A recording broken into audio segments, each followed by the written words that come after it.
sky. I'm bored, Naruto thought just before his body was covered in the yellow airs again.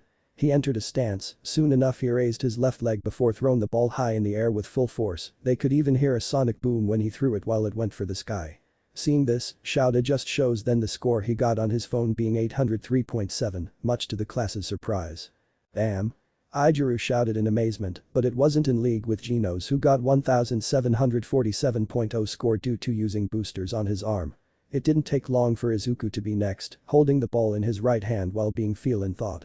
As this was happening, Naruto just watched the teenager closely, wanting to know his capabilities even further, while Genos was already analyzing Izuku's quirk to understand it more. It didn't take long before Izuku went to throw the ball, seeing this Genos had already began analyzing it, but he was stopped by the quirk, suddenly shutting off much to his surprise, while they all watched the ball hit the ground, not that far compared to the others thrown. 46 meters. Hearing that, Izuku was horrified by the results, the young man just stands up straight and stares at his right hand in confusion. I was definitely trying to use it just now. Hearing that, they look at their teacher whose scarf began unsealing itself while he was approaching Izuku. I erased your quirk, he said, stopping just as Izuku turns towards him to now be able to see his goggles and glowing red eyes. That entrance exam was definitely not rational enough. Even a kid like you was accepted. He told Izuku, who was confused until he spots his goggles. You can erase other people's quirks with your quirk just by looking at them. The erasure hero. Eraserhead. Izuku said, confusing many while Naruto and his comrades were surprised at a quirk that can make others useless. From what I can tell, you can't control your quirk, can you? Do you intend to become incapacitated again and have someone save you? He questions Izuku, who disagreed but was wrapped up by his wrappings and pulled towards him. Whatever your intention, I'm dating that what those around you will be forced to do. In the past, there was an oppressively passionate hero who saved over 1,000 people by himself and created a legend. Even if you have the same reckless valor, you'll just be decked and turn into a useless doll after saving one person. Izuku Midoriya. With your power, you Dave become a hero. With that said, he pulls his wrappings off of him while he closed his eyes. I've returned your quirk. You have 2 turns for the ball throw. Hurry up and get it over with. He told Izuku while walking back run his spot. As this was happening, Naruto watched Izuku, wanting to see what he will do now. What would you do? There isn't a possible way to wait a second. Could he do that? Would that even count? Naruto thought while placing his left hand in his chin, just as Izuku brought his hand back again while gripping the ball tightly. When he went to throw it, in slow motion his eyes began to widen while Genos had analyzed it again. What Izuku did next became quite a surprise for Naruto and his friends due to seeing him use his index finger. With that single finger he sent the ball sky high. WTF? Jason said with confusion while Sonic used his left hand to block the sunlight, trying to see where the ball left, while Naruto couldn't help but smile. So he figured it out, if he can't use his arm, then he must focus it in a single finger. This kid, hehehe. Naruto said with a smile on his face, just as Genos finished analyzing his quirk, now having Barrier's eyes. Just as I thought, his quirk is an exact copy of All Might's, but how does he have it? Genos thought to himself with confusion at not knowing what happened. Shouda was just staring at his phone, Izuku having gotten a score of 705.3. Mr. Izawa hearing that, the teacher just looks up at Izuku who showed a hurt smile while making a fist with his right hand. I can still move. He told the man who just smiles at finding Izuku to be promising. This kid was all Shouda said, not noticing that All Might was watching with sheer amazement. Chapter 5. Amazing, Geno said, having already finished analyzing his quirk with his evolution quirk, yet still amazed at how he focused his power into one finger. His fingers swollen. Tenya said while having his hand block the sunlight in his eyes so he could see the damage done to his finger, then places the hand on his chin. There was the entrance exam, too. He has a strange quirk, Tenya said, well Mr. Fabulous didn't like it because it wasn't stylish. The only one who wasn't all too happy about this was a shocked Katsuki whose mouth was wide open. Naruto's gaze shifts over to Katsuki whose right hand was sparking with small explosions of lightning, and without thinking he charges straight for Izuku. Hey. Tell me what going on, Deku, you. He was cut off by Naruto who appeared on his right with his right leg up high and quickly slams it firm on his head hard, sending Katsuki face first into the ground hard, and while this was happening, Naruto deactivated his lightning mode since it wastes more stamina the longer he's on it. Calm down kid, touch him and you'll deal with me. I still need him so don't even think about touching him. After saying that he pulls his foot off of the angry Katsuki who glares up at Naruto until he saw it, the look he gave him and the killing intent he released made his blood freeze. What, you want to fight? He questions Katsuki who stood up while looking away. As this was happening, Izuku approached the others while Naruto walks towards his friends but stops now standing on Katsuki's left. If in right, if he had used that when he was younger then your friend would have been dead. Not even seeing the reaction on his face, Naruto continued walking away while Katsuki was still very angry. Later that day at school. Currently all the students in Shouda's class were gathered outside to see their scores. Okay, I'll quickly tell you the results. The total is silky marks you got from each test. It's a waste of time to explain verbally, so I'll show you the results all at once. After saying that, he presses a button on his phone to show a 3D hologram of the scores. 1. Naruto Uzumaki. 2. Genos. 3. Sonic. 4. Momoyaoi Rozu. 5.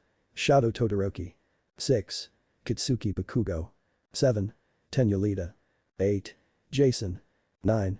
Fumikichi Tokoyami. 10. Mezu Shaoji. 11. Jirou Kirishima. 12. Mina Shido. 13. Fubuki. 14.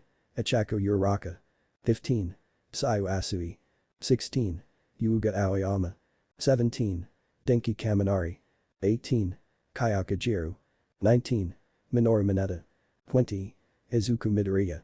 Seeing the score, Naruto just gushers at Izuku whose right hand was made into a gripping fist. By the way, I was lying about the expulsion. When he heard that, both Naruto and Jason became dumbfounded at hearing that just as Shouda smiles. It was a rational deception to draw out the upper limits of your quirks. Hearing that, Naruto face faulted while others yelled what? Are you serious, you actually fell for that? Fubuki yelled at the now depressed Naruto, who were looking down sadly, while Sweat having a gloomy expression on his face.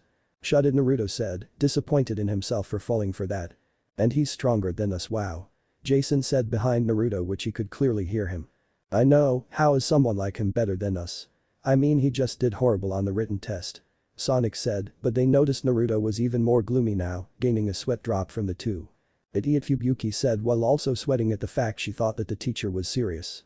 Not only him but other believed the teacher's words. You would have done the same thing Jason if your score was lower. Hearing that, he showed a weak smile while he then began to sweat. Wow, so Naruto isn't all badass. Denki whispered to Jirou who just nodded, but then they saw Naruto was now standing in front of them covered lightning. Did you two insult me? Hearing that, they began sweating. No. They both said in fear of getting their asses kicked by Naruto who just turns his back to them while the lightning deactivates. With that, we're done here. There are handouts with the curriculum and such in the classroom, so when you get back, look over them. Shouta said while he was walking away. Naruto seems to be interested in you. Hearing that, Izuku turns around to face Genos who means towards Izuku's ear. Would you mind telling me why your quirk is an exact replica of All Might's? Hearing that, Izuku eyes widen in disbelief and began to sweat, gaining narrowed eyes from Genos who turns around. Relax, not gonna dig into your problems any deeper than that. Was all he said and began walking away, knowing he might get in trouble with All Might. After class, Shouta was walking away until he was stopped by All Might calling him a liar. All Might. So you were watching? Too much time on your hands? He questions him while looking away. Irrational deception you said.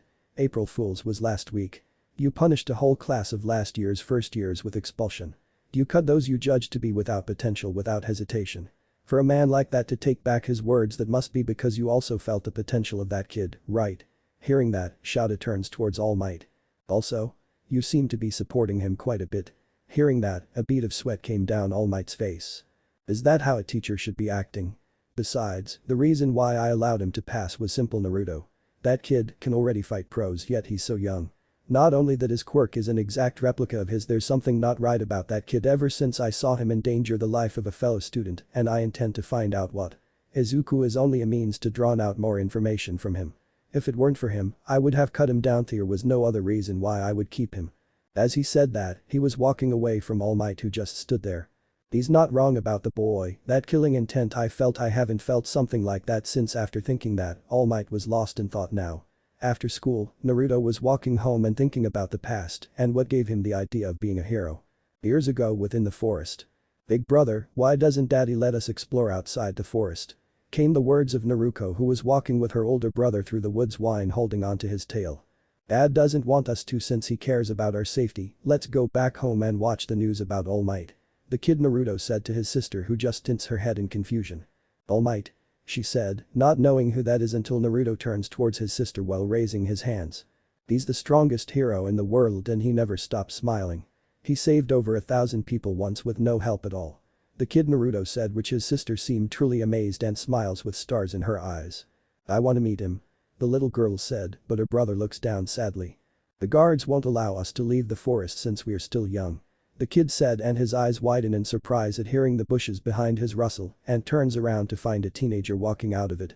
There you two are, the guy said. He is a skinny young man with dark, spiky hair. He wears dark pants that reach above his ankles and a dark coat over a simple light shirt along with dark shoes.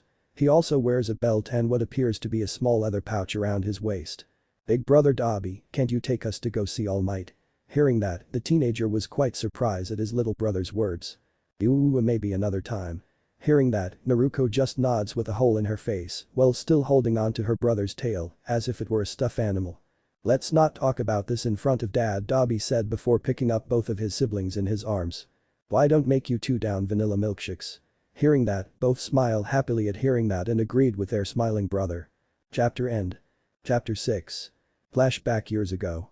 Currently a kid Naruto wore rags while sitting within a dark alleyway by himself. His head between his legs while it was raining with him inside a cardboard box. What do we have here? A child who's lost his way. Hearing that, the child just looks up to find an old man staring down at him while wearing a grey trench coat and a hat. He has light blue eyes, thick eyebrows and a thick mustache and has slightly tanned skin.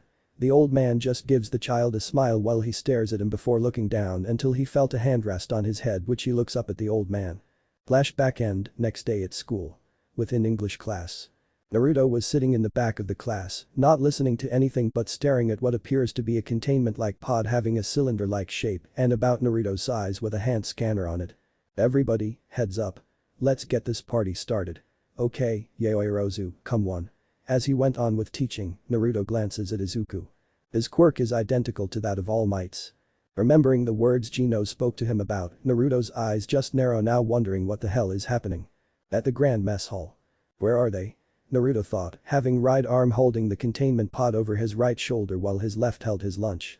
Naruto, over here. Hearing that, he turns to see Jason telling his name, sitting down with Genos, Fubuki, and Sonic, which he walks over to them so he could then sit down with them. So, you've finished with the armor? Fubuki asked Naruto while she was eating rice. They noticed Naruto merely tapping on the titanium pod.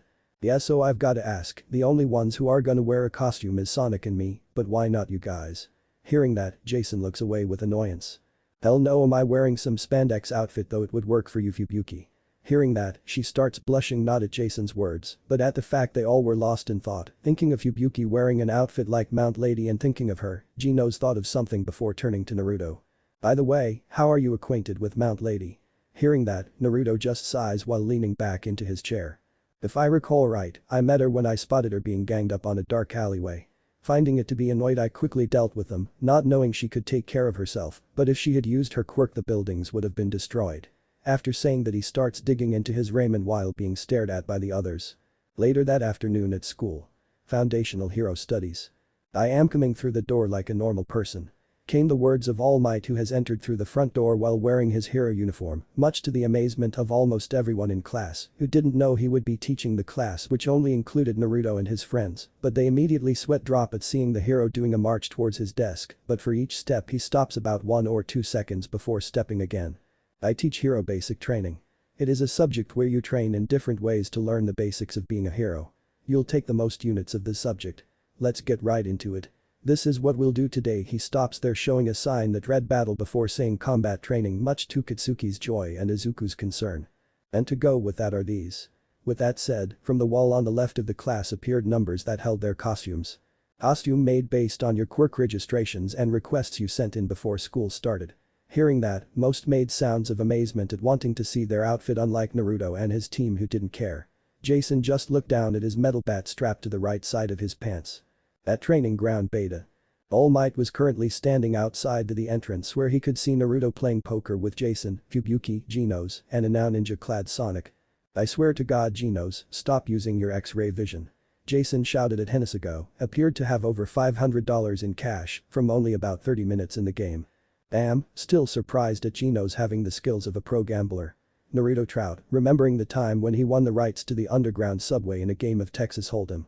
When they first heard footsteps coming from the entrance, Genos immediately pocketed the money. They say the clothes make the man, young men and ladies. Be fully aware from now on you are heroes.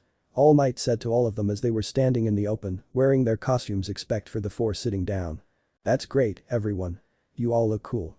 Now, shall we begin, use Igats? He asked all of them, having his still unchanging smile upon his face. Naruto's attention was drawn away from All Might to Norby staring at Izuku, who had ran out of the entrance. Seeing him, the lightning user could only sweat drop at thinking he resembled some sort of bunny with big ass teeth. Ignoring the conversation of Izuku and Ichako, his attention was drawn towards All Might, who began speaking after containing his laughter from seeing the obvious look-alike costume of Izuku's to his appearance. Now, it's time for combat training. All Might said, but was cut off by Tenyu immediately speaking while raising his right hand. This is a battle center from the entrance exam, so will we be conducting urban battles again? No, we're going to move ahead 2 steps. Most of the time, fighting villains takes place outside, but if you look at the total numbers, atrocious villains appear indoors at a higher rate. Imprisonment, house arrest, backroom deals. In this society filled with heroes, truly intelligent villains hide in the shadows. For this class, you'll be split into villains and heroes and fight 2-on-2 indoor battles. Hearing that, Sayu only asked a question such as it not being basic training. This is a real battle to understand those basics. However, the key this time is that there's no robot you can just beat up. He told them all, gaining another question from Momo as well as others. How will wins and losses be determined? Can we beat them up anyway? Will the punishment be expulsion like Mr. Ozawa? Can we destroy buildings? How shall we be split up? Isn't this cape crazy? Can I knock Mr. Fabulous over here, screws back in place? The sweating All Might was now having trouble dealing with all the questions, but mostly the physical violent ones. I'll answer all your questions. With that said, it didn't take him long to gather the necessary things for their battle. Now listen here. The situation is that the villains have hidden a nuclear weapon somewhere in their hideout. The heroes are trying to dispose of that. The heroes need to catch the villains or get the nuclear weapon back in the allotted time. The villains need to protect the nuclear weapon for the whole time or catch the heroes. He explained to them all and showed a box with the word lots written on it. Teams and opponents will be determined by drawing lots. He told all of them, which immediately Tenya asked another questions, but Naruto just him out. By the time he was done talking, All Might began the team matching. Team A Izuku and Naruto. Team B Shadow and Jason. Team C Momo and Minoru. Team D Katsuki and Genos. Team E Mina and Yuuga. Team F Mezu and Fumikage. Team G Sonic and Fubuki. Team H Kyouka and Denki. Team I Tsuyu and Ichako. Team J Ijiru and Tenya. All Might had both hands within one box that had hero on it and the other that had villain on it. The first teams to fight will be after saying that the hero takes out 2 balls, one from each box. In his right was a black ball that had a white D on it, while the other was a white ball that had a black A on it. Hearing that, Naruto and Genos looks at one another. Team A will be the heroes and Team D will be the villains. Everyone else head toward the monitor room. With that said that all began moving except for Katsuki who was glaring at an unmoving and nervous Izuku, who then looks back at him with a determined look on his face, much to the anger of Katsuki. 5 minutes later. Villain team, go in first and set up. In 5 minutes, the hero team will break in and the battle will start. All Might said while the villains team were the first to enter. Young Genos, young Bakugo, learn to think from the perspective of the villains. This is pretty close to a real battle. Go all out. Don't be afraid to get hurt. If things go too far, I will stop it. He told the two whoever said he building finally, as they made their way through the building they found themselves in a sort of open area where the rocket sat. So this is our objective, Geno said, looking the face rocket over. Hey. Deku has a quirk, right? Hearing that question, Geno's eyes just narrow. Yes, but as Naruto told you he would have died if he used that when he was younger. But you should know, Naruto values Izuku alive and if you try anything that would risk it, he will kill you. Hearing that, Katsuki just grits his teeth in anger, completely blocking out the part where Naruto would kill him. As this was going in, Naruto sat in a rail next to Izuku with a pot in front of him. After looking at the paper he crumbles it up throwing it over his right shoulder. I've already memorized. Naruto stood there at seeing the very nervous Izuku. We're up against Kaken and there's Genos too, so I feel like I need. He was cut off by Naruto flicking his forehead before speaking. Relax, I got Genos, so you just worry about your ticking time bomb like friend. Hearing that, Izuku just looks down. He's amazing. He's a piece of work, but his goal, his confidence, his physical strength and his quirk are way more amazing than mine. But that why right now, Izuku said as he sat up. I don't want to lose. Hearing that he just smirks at seeing him out his mask back on. Now, let's start the indoor person-to-person combat training with Team A and Team D. Here at that, Naruto immediately presses his right hand in the scanner, resulting in it opening up to reveal mechanical parts moving inside it, giving him room to walk inside it, which just closed the door. After actors of 10 seconds the pod splits up into 3 parts and separates to reveal a fully armored Naruto, also having the Raijin wheel attached to it with the colors being black and dark yellow. Look on my profile for lightning Raijin armor to find what it looks like. Chapter 7. The two silently enter through the window, and for armor Naruto was pretty light on his feet, as well as the sound his armor made with each step weren't that loud. You actually made that? Izuku said with great surprise, which Naruto just nods in order to answer his question while he led the way through the passageway. Not even checking first he makes a right but immediately moves in the blink of an eye with his left arm wrapped around Izuku to pull him right out of harm's way from an angry Katsuki. After the explosion was made he lets go of Izuku who was staring at the smoke dispersing with Katsuki standing there. Come on, don't dodge. Hearing that, Naruto just stood up straight, considering whether or not to end him immediately, but stops when he looks at Izuku who immediately gets in front of him much to Naruto's surprise at seeing him catch Katsuki's arm before he throws the teenager over his shoulder with all his strength, yelling as he slams him into the floor hard, surprising many in the monitor room who were currently watching. How can you usually start with a big right swing? How much do you think I've been watching you? When Naruto heard him say that, he just realized something about Izuku he never really thought about. I wrote an analysis all the heroes I thought were amazing in my notebook. In the notebook you blew up and threw away. My Deku isn't always going to mean useless. Kaken, my Deku means you can do it. Izuku shouted, which Naruto moved as fast as lightning to arrive behind Katsuki. Izuku, you got things here so I will be going to stop the bomb. Naruto said before he starts running to where he needs to be. Before he came to this school he was a fanboy, meaning he has quite the intel on heroes, whether it be used for good or evil. It can also help him fight, like when I saw him throw his bag at that sludge monster. If that kid were to use all the skills he picked up on now that would be interesting. Naruto thought while quickly moving again with lightning-like speed, but the moment he reaches the room, he skidded to a stop at finding Genos, with both legs teaming and in front of him. I see that you've finished your design. Hearing that, Naruto just smiles when they both crouch. You realize we will be unable to go all out here, the building would be destroyed then. Hearing that, Naruto just nods knowing full well they can't use their full speed while fighting, or else they will cause major damage to the building's structure, as well as it would be cheap of him, since his speed isn't destructive like Genos.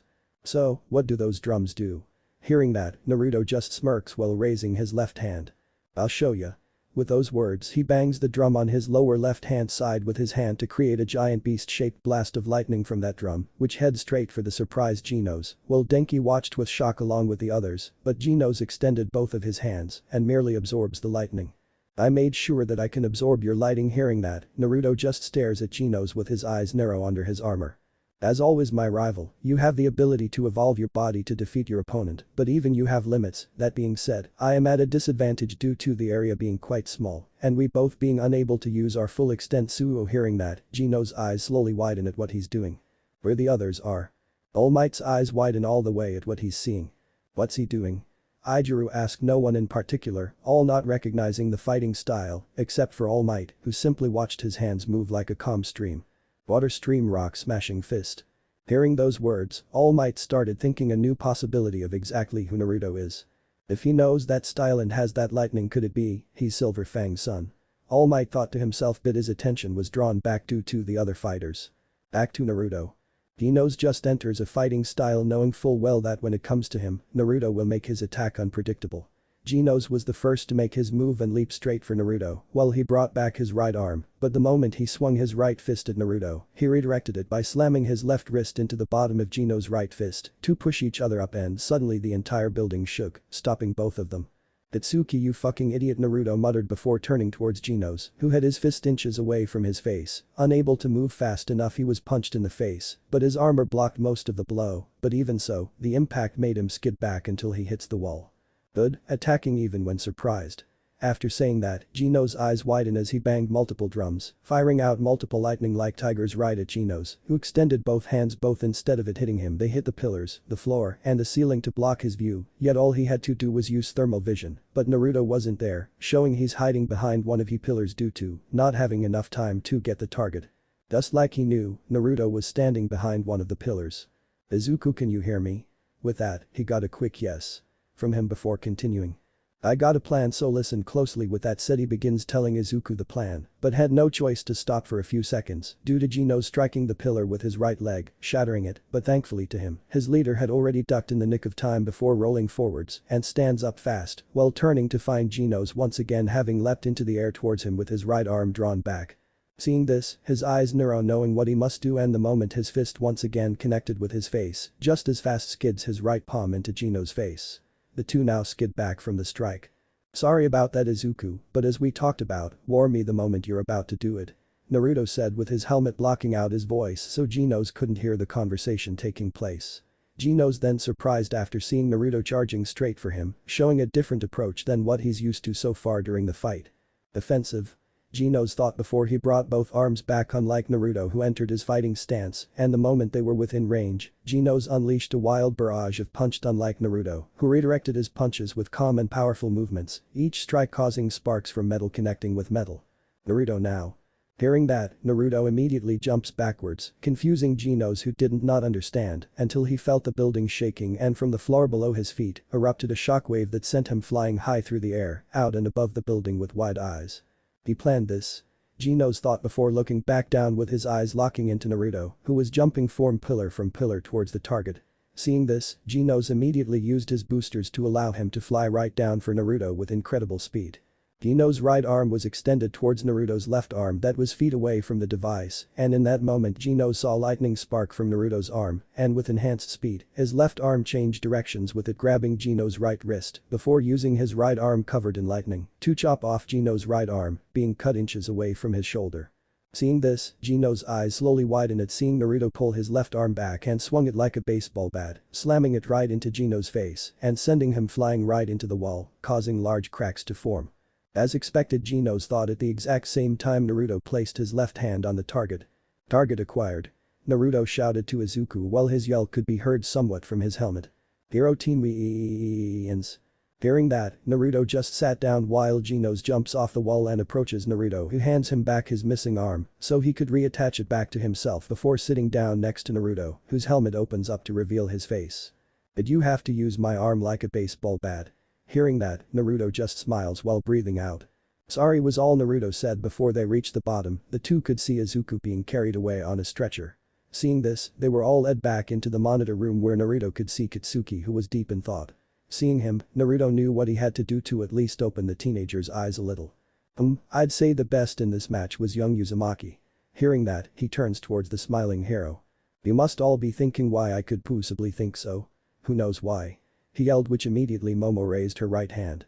Yes, All Might Sensei. It's B. She was cut off by Naruto having his right hand cover her mouth. I get the feelings you will start giving us an essay-long explanation. Suo don't want to hear it. Hearing that, she glares at Naruto, who pulls his arm away. With all that being said and done, the next match was immediately started with the matchups being B vs G. It only took about 10 minutes for the next match to start with both Shadow and Jason sitting on the rails outside the building. So what are their quirks? Shadow questions Jason, who drank from juice box before throwing it over his shoulder. Fubuki can move objects with her mind, but with the building not supposed to be destroyed, then she will have to hold back, but Sonic is a problem with his ninja-like abilities enhanced incredibly by his ninja quirk. Oh, would have saw a ninja being born with a ninja quirk. Hearing that, Shadow just looks at the building. But there is a weakness. Hearing that, Shadow turns towards the smiling Jason.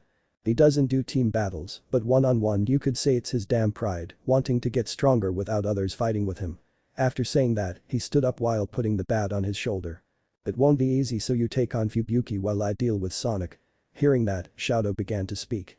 To be honest, I thought you were just a hothead like Katsuki. When Jason heard that, he started sweating while looking away. Fighting smart and fighting stupid are two different things. After saying that, the two could hear All Might telling them to start the match, which before Jason entered the building, Shadow went first, and just like that, he watched the freshman freeze the building with somewhat surprise. Damn, Jason muttered while entering the building after Shadow to find the walls, ceiling, and floor covered in ice, but the moment they entered the buildings Jason's eyes just narrow, and before Shadow could move he was already in front of him, deflecting the kunai's thrown. Come on Sonic, come on out. If you don't. With those words, he raises his right arm still holding the bar and slams it on the ground, causing cracks to appear all throughout the room, which a Shadow moves from the next room into theirs, and once again Jason swung his bat with great speed to block a katana. Seeing this, even Shadow didn't expect Jason to move that fast or be that strong, but thinking his eyes made it easier to crack, he could only presume his thoughts are right.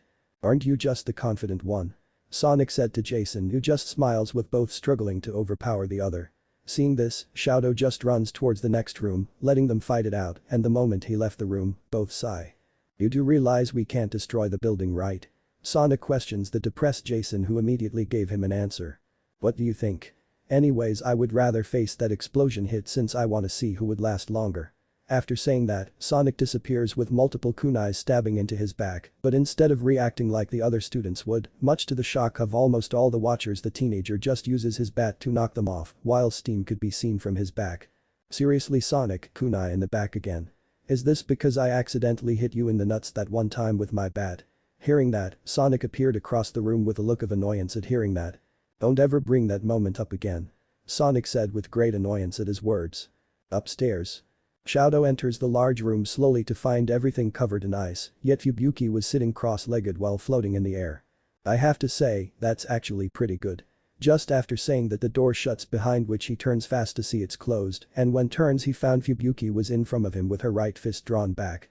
Seeing this, Shadow ducks immediately while surprised at how fast she was, but he creates an ice wall in a split second to block her high-speed kick that sent him right into a column creating cracks. What? She was holding back in the testing.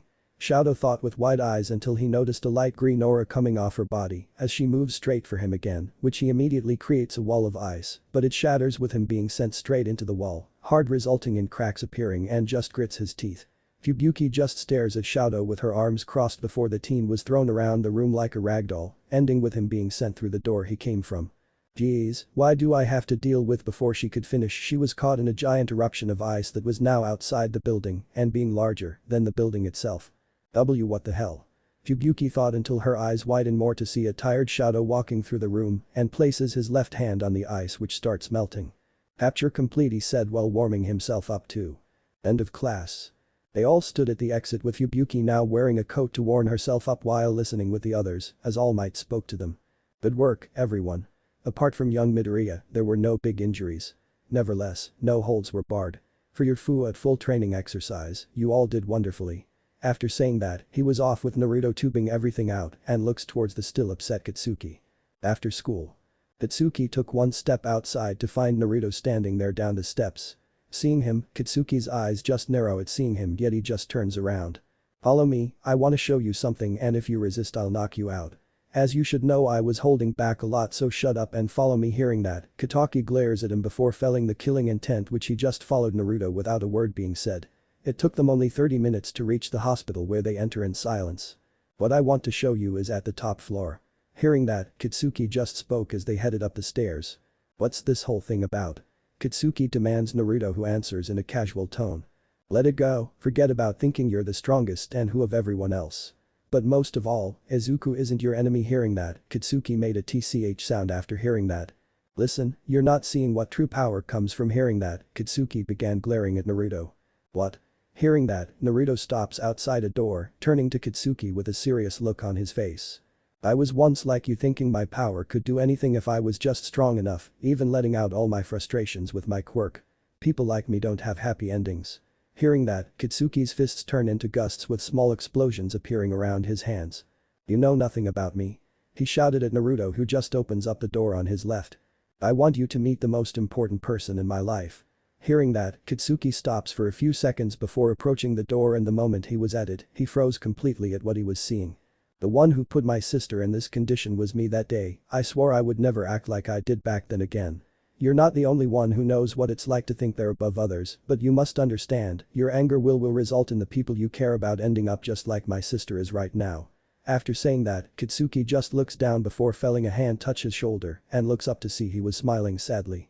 But even so, I was very lucky to find my friends just like how you found yours. Izuku is your friend, rival, classmate, but he's no enemy, and neither is your classmates. People may prefer to be alone, but no one can handle it, even you. Anyway, I understand how you feel all too well. Your quirk is indeed an amazing power, but it can also be a very dangerous weapon, such as when you could have killed Izuku just for your own ambitions. All quirks aren't meant to hurt people, but to help.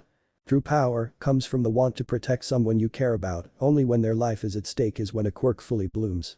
After saying that, he shuts the door. The reason why I'm telling you this is because I don't want you to make the same mistakes I have and feel the regret as well as nightmares of your mistakes. After saying that, he turns his back away from Katsuki. I'll see you at school. After saying that, he was covered in electricity and disappears by lightning. Chapter end. Chapter 8. Flashback. Years ago. Come on you guys, go to bed. Came the words of Dobby, who stood in his siblings' room as they both lay in each of their separate beds. Naruto's was designed of that of a princess, while Naruto's was medieval knights. One story. Big brother, you're better than dad at telling stories. Hearing that, Dobby was surprised before he began smiling before he sat down on a chair. I'll tell you a story mom told me when I was just a kid. It's called The Demon King. Hearing that, Naruko hides under her sheets, which all Dobby did was give a small chuckle before continuing. Just listen, there was once a demon king who disguised himself as a human. The demon king was not evil but truly kind. He gave everyone land and money, he healed the sick and protected the young. He was truly a kind king, but that all ended when the people discovered he was a demon. The people hated the king, unable to see past what he is instead of what he's done. You see, the demon king fell in love with a human woman who was the strongest knight of the kingdom. In secret they had a child, a beautiful young girl. No one knew about their child, except for the demon himself and the women. The women had to leave the kingdom, being told by the demon it was too dangerous for her to stay with their child, and she left. The next day the kingdom burned to the ground. Hearing that, Naruko glares at Dobby for telling such a sad story in her eyes, while Naruto just tilts his head. What happened to the mother and child? Hearing that, Dobby just stood up while placing his right hand on Naruto's head. Whose knows, it said the woman had died, leaving her child to fend for itself. Hearing that, Naruto's fox ear just twitched from Dobby pulling his hand away while turning away from them. Night you two. As he said it, he starts walking towards the door, and when he stares closing it, Naruto could see the look on Dobby's face being depressed, much to the child's confusion. Flashback end. Next day at school. Naruto was currently staring at Katsuki, who was sitting in his desk, having a look of being deep thought from the words said to him yesterday. He's not gonna apologize, but I can see my message got through to him at least. Naruto thought to himself, but his attention was drawn back towards the teacher who was speaking. Now let's get on with the home notices. I'm sorry to have to spring this on you all, but we need to pick a class president. Shouta said, which Naruto hardly cares about saying thing like that and lays back into his chair with his eyes closing. When he opened them, he was met with finding his name on the board and having a total of 5 votes. Damn it you guys, you know I don't want to be class president. Naruto shouted while standing up and pointing at his classmates who didn't really care. Don't blame us idiot, we all voted for Genos. Hearing that, Naruto was surprised and looked at me he rest of the class to see many avoiding his gaze, including Momo which he sweat drops. Well, isn't that surprising the know it all voted for me Naruto thought to himself while he was sweat dropping. 0 votes I see how it is. Of course, since I insisted on the sacredness of the role. Tenya said in sadness which Naruto looks at him.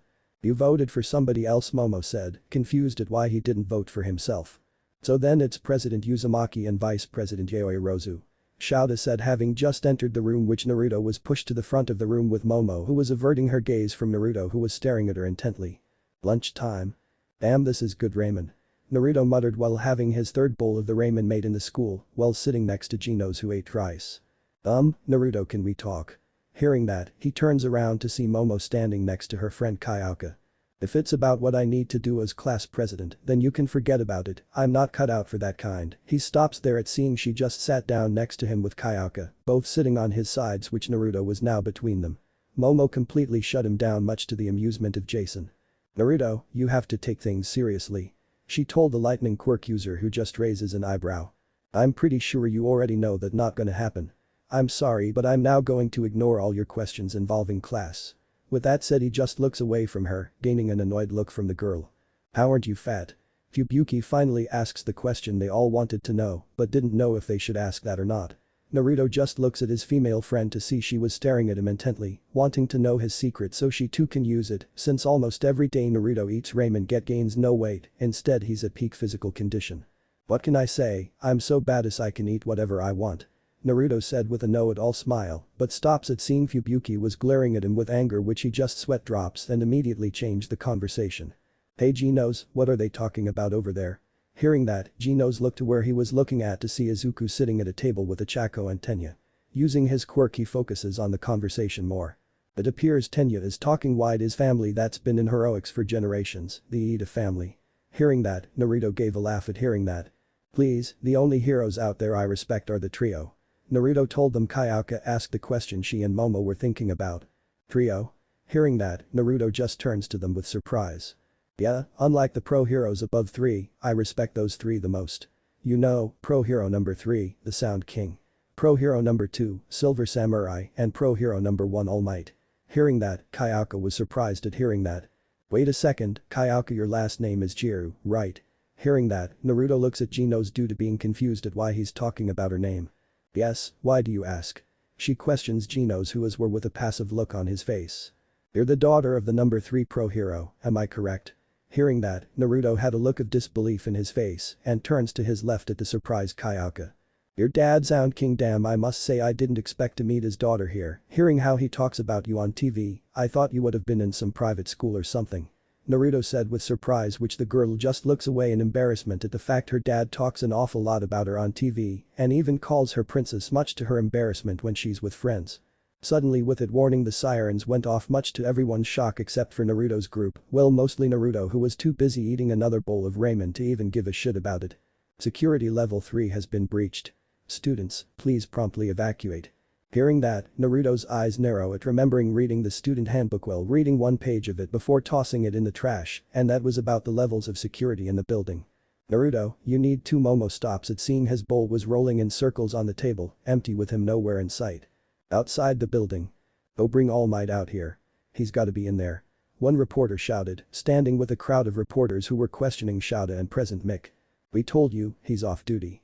Mick told them yet they wouldn't listen. Just a single word from him and we'll go away. Another shouted but much to their surprise, Naruto had arrived by what appeared to be lightning. Leave now he told them all yet they were listening. Wait, aren't you from the sludge? And the reporter was cut off by all of them, seeing his body covered in lightning while showing a serious look on his face that struck fear in them. All Might isn't here today, so if you do not leave I will take the pleasure of destroying all of your expensive cameras now leave. he said with great annoyance, which they were all quite shocked at hearing the tone of his voice, not being how someone who aims to be a hero in this school should act. Naruto just turns his back to them and starts walking away until he heard one question. Can you at least tell us what All Might is like as a teacher? Hearing that, Naruto stops walking and turns towards the crowd to see they were all gathered in front of him with their mix. How he acts while saving people and during interviews is the same during school, to be expected of the strongest hero. Naruto said before walking back to the school, having settled things himself while Shouta just stares at Naruto as he was walking away. Chapter 9. The King of the Sea vs the Five Part 1. Flashback years ago. To think a child could do this much damage. Came the words of a bloodied Dobby who was standing, covered in blood with his upper skin having been burnt to a crisp, left arm broken in several places, right leg bending the wrong way.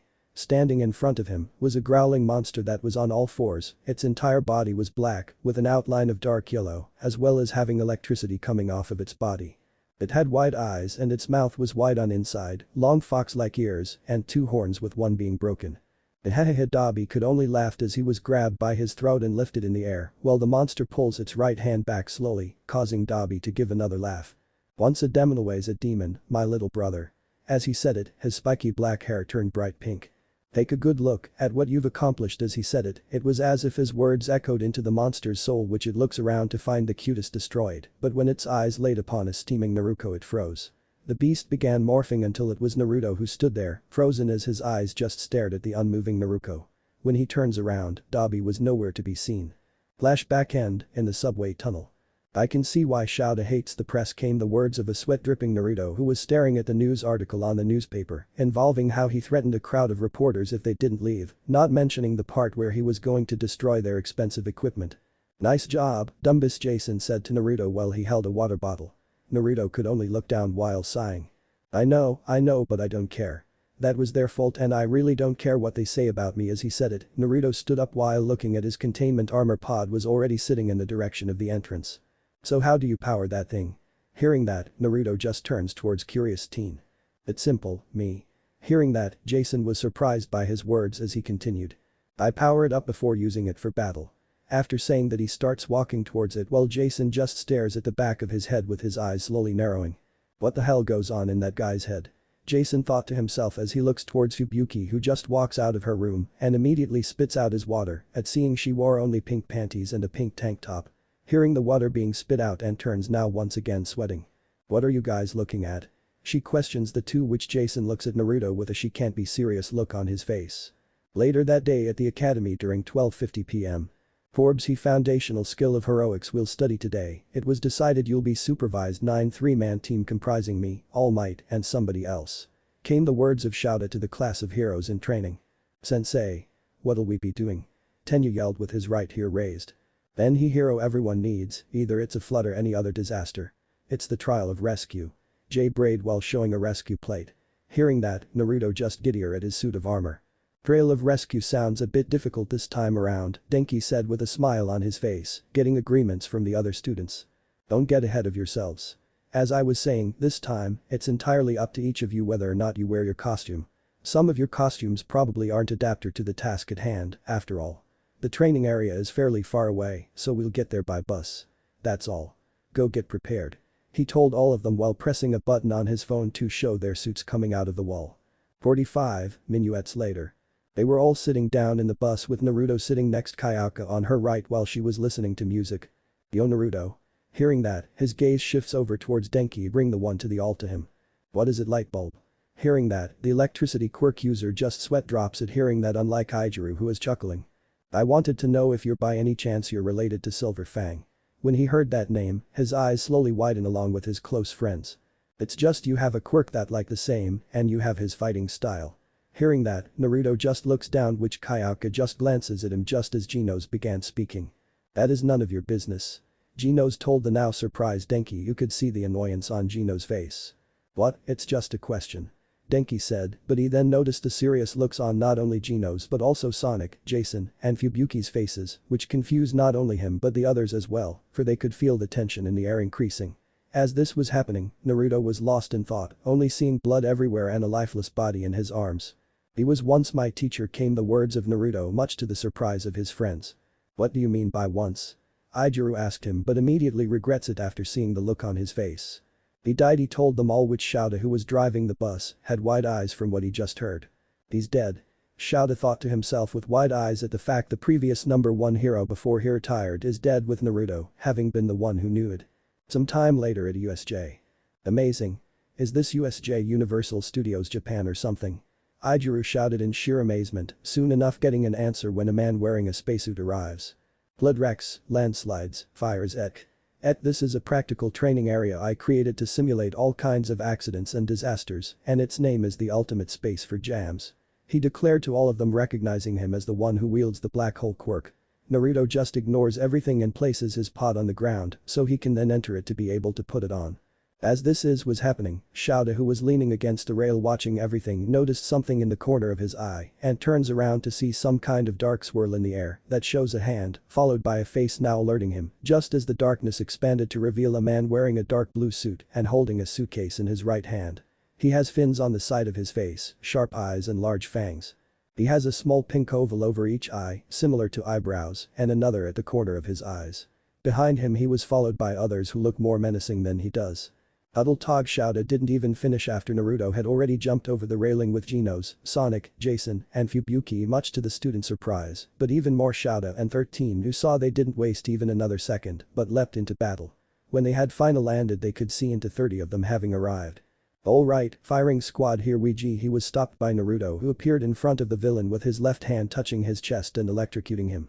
Seeing this, the bullish-dressed Ad's cow lifted his machete while the women moved her hair but were stopped by some force holding them until they had kunais thrown in the center of their heads, drawing blood while they fell back. A bunch of morons. You can tell just by looking, they're no kids. You. Hearing that, Naruto turns to see a 4-armed rock villain looking at him, which he turns towards Jason, who places a hand on his shoulder. He was stopped by both appearing above the now surprised villain, who had now been hit directly in the head by Jason's metal bat full force, which sent him flying over others until he finally hits the ground in front of the suit-wearing fishman, who just looks down at the beaten villain before a large smile appears on his face. As this was happening, both Naruto and Genos were dispatching the enemy villains with incredible speed, though they were still standing, but not in a good condition. Ahahaha. When they heard that, Naruto and Genos glanced at the smiling fishman, who began loosening up his tie. I must admit he was stopped by a right fist connecting with his left cheek followed by electricity, but instead of falling back like the other, he withstood the punch with only his clothing being damaged. The one who had punched him was a surprised Naruto, who was staring through his helmet at the fishman, who looks at Naruto with an insane, seeing that he immediately moved back, appearing away from the man who just continues smiling. Yo, I got these guys, so do what you wanna do. The fishman told the others before looking around himself to find he was surrounded and immediately clicks a button on his suitcase, opening it to reveal a large cape, confusing Naruto, who was curious at how he withstood a punch. You guys sure we shouldn't just attack him before he does something? Jason questions Naruto, who was staring at the fishman closely. Let him do what he wants, it's Jew. He was cut off after seeing what appears to be a crown falling, which had an emblem on the side of it showing devilish horns. The moment he saw it, he had appeared right in front of the fishman with his right arm pulled back and unleashing a large amount of lightning, but a darkness appears all around the fishman, blocking him from attacks, which Naruto grits his teeth and looks up at the one who's causing it. Hello again, Kurogiri. After saying that, he looks up, see his old bodyguard. Hello again, Master Naruto. With those words he disappeared just as a large fist came right out of the darkness. Seeing this, he moved away by lightning, appearing next to Genos, who watched with their others at seeing a large humanoid fish. Sporting an aquamarine color, he is a large muscular with dark skin covering his arms, legs and back, with his chest and stomach being a lighter color.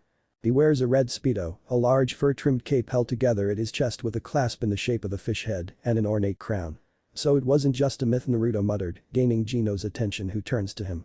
At ready, if he has that emblem then he's no pushover. Hearing that, Genos was confused at what he's talking about involving the large cape-wearing seaman. I see, you can move almost as fast as lightning, but that doesn't matter. Also, you can call me Sea King, the Sea King said with a sinister smile on his face, giving off a terrifying aura. Chapter 10. The King of the Sea vs. the Five Part 2.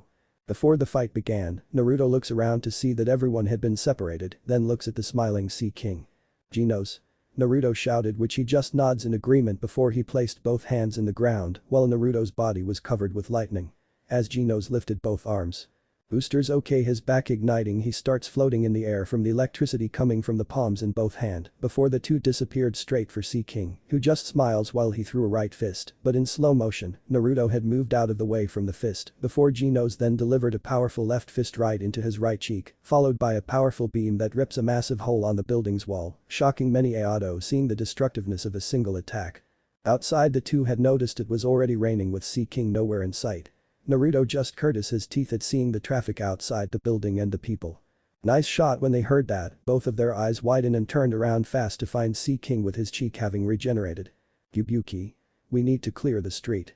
Naruto shouted before he quickly bangs 3 of his drums, causing a large lightning phoenix, a Chinese dragon, and a tiger to be sent at the Sea King, who brought both arms up while being hit by a powerful lightning attacks that consume him, yet, even after it faded away, his body was covered in wounds yet they had healed. Oh. The Sea King said it, seeing they all went outside to clear the streets to make sure no one was in the battle range, which they needed time to also clear the buildings. Before he had noticed, Sea King received a powerful attack that hit him in his left ribs, sending him flying into the ceiling. Home run. Jason said, pointing his bat at the bike he made in the wall, until Sea King bursts through another part of the walk, now smiling more before charging straight for Jason, who lifts his bat in order to block the Sea King's large right fist that caused him to skid back before stopping, much to the surprise of Sea King. Until they finish their job, you'll be our opponent. After saying that, multiple shuriken hit Sea King's back verge, they explode, causing him to turn toward Sonic. Seriously? Was all Sea King said before he swing his left arm into Jason, sending him flying into towards one of the training grounds ruins zone, but when he didn't hear any explosion, he turns to find Sonic having his right hand in Jason's back, all the while having blood coming down his face. Okay, now I'm pissed. Was all he said before they disappeared, which the Sea King's eyes widen and looks down to find they were now director in front of him. Sea King once again threw a punch right at Jason, who countered by swinging his bat, this time both of their attacks bounced off the other. From the first attack being pushed back, Sonic took his chance to move with incredible speed in order to cut both of Sea King's Achilles' tendon, but he stood his ground, though the distraction caused the fish to receive a powerful bat to the face that causes cracks to form on mighty ground. When he went for a second swing, the Sea King ducks before he swung his left fist full speed, slamming into Jason, but this time he only skids a couple of inches back, surprising the Sea King even more at the human's durability. Uwaya. Savage tornado. Jason yelled as he wildly spun in a circle, appearing like one itself, with Sea King having both arms up, already seeing his swings are getting even fast, and was unable to counter the swings. The moment he saw Jason lift his bat, he took his chance and swung his right fist halfway, due to Sonic flipping above him, which during the flip he throws his foot downwards on Sea King's head. That moment he immediately used his left arm to hit the ground in order to launch himself in the air, dodging Jason's next strike that caused massive cracks in the ground that travel all the way to the ceiling. Destroying whatever was in its way, including destroying the flood zone that began losing lots of water from the water seeping through the cracks and into the sewer system, unintentionally helping Izuku and the other 2 students fight against the shark Quirk user. Even Sea King was surprised at the increasing of power, but already noticed his body was starting to shake. His attention was then switched over to Sonic, who already threw smokescreen shuriken at Sea King, who was still in the air for a couple more seconds, but that was all Sonic needed for him to grab Jason and jump straight for Sea King, who just got done seining the smoke in the airway to receive a powerful strike in the face, sending him spinning clockwise straight for the ground. As this was happening, Shouda was busy losing, yet still could see that they were putting up one hell of a fight.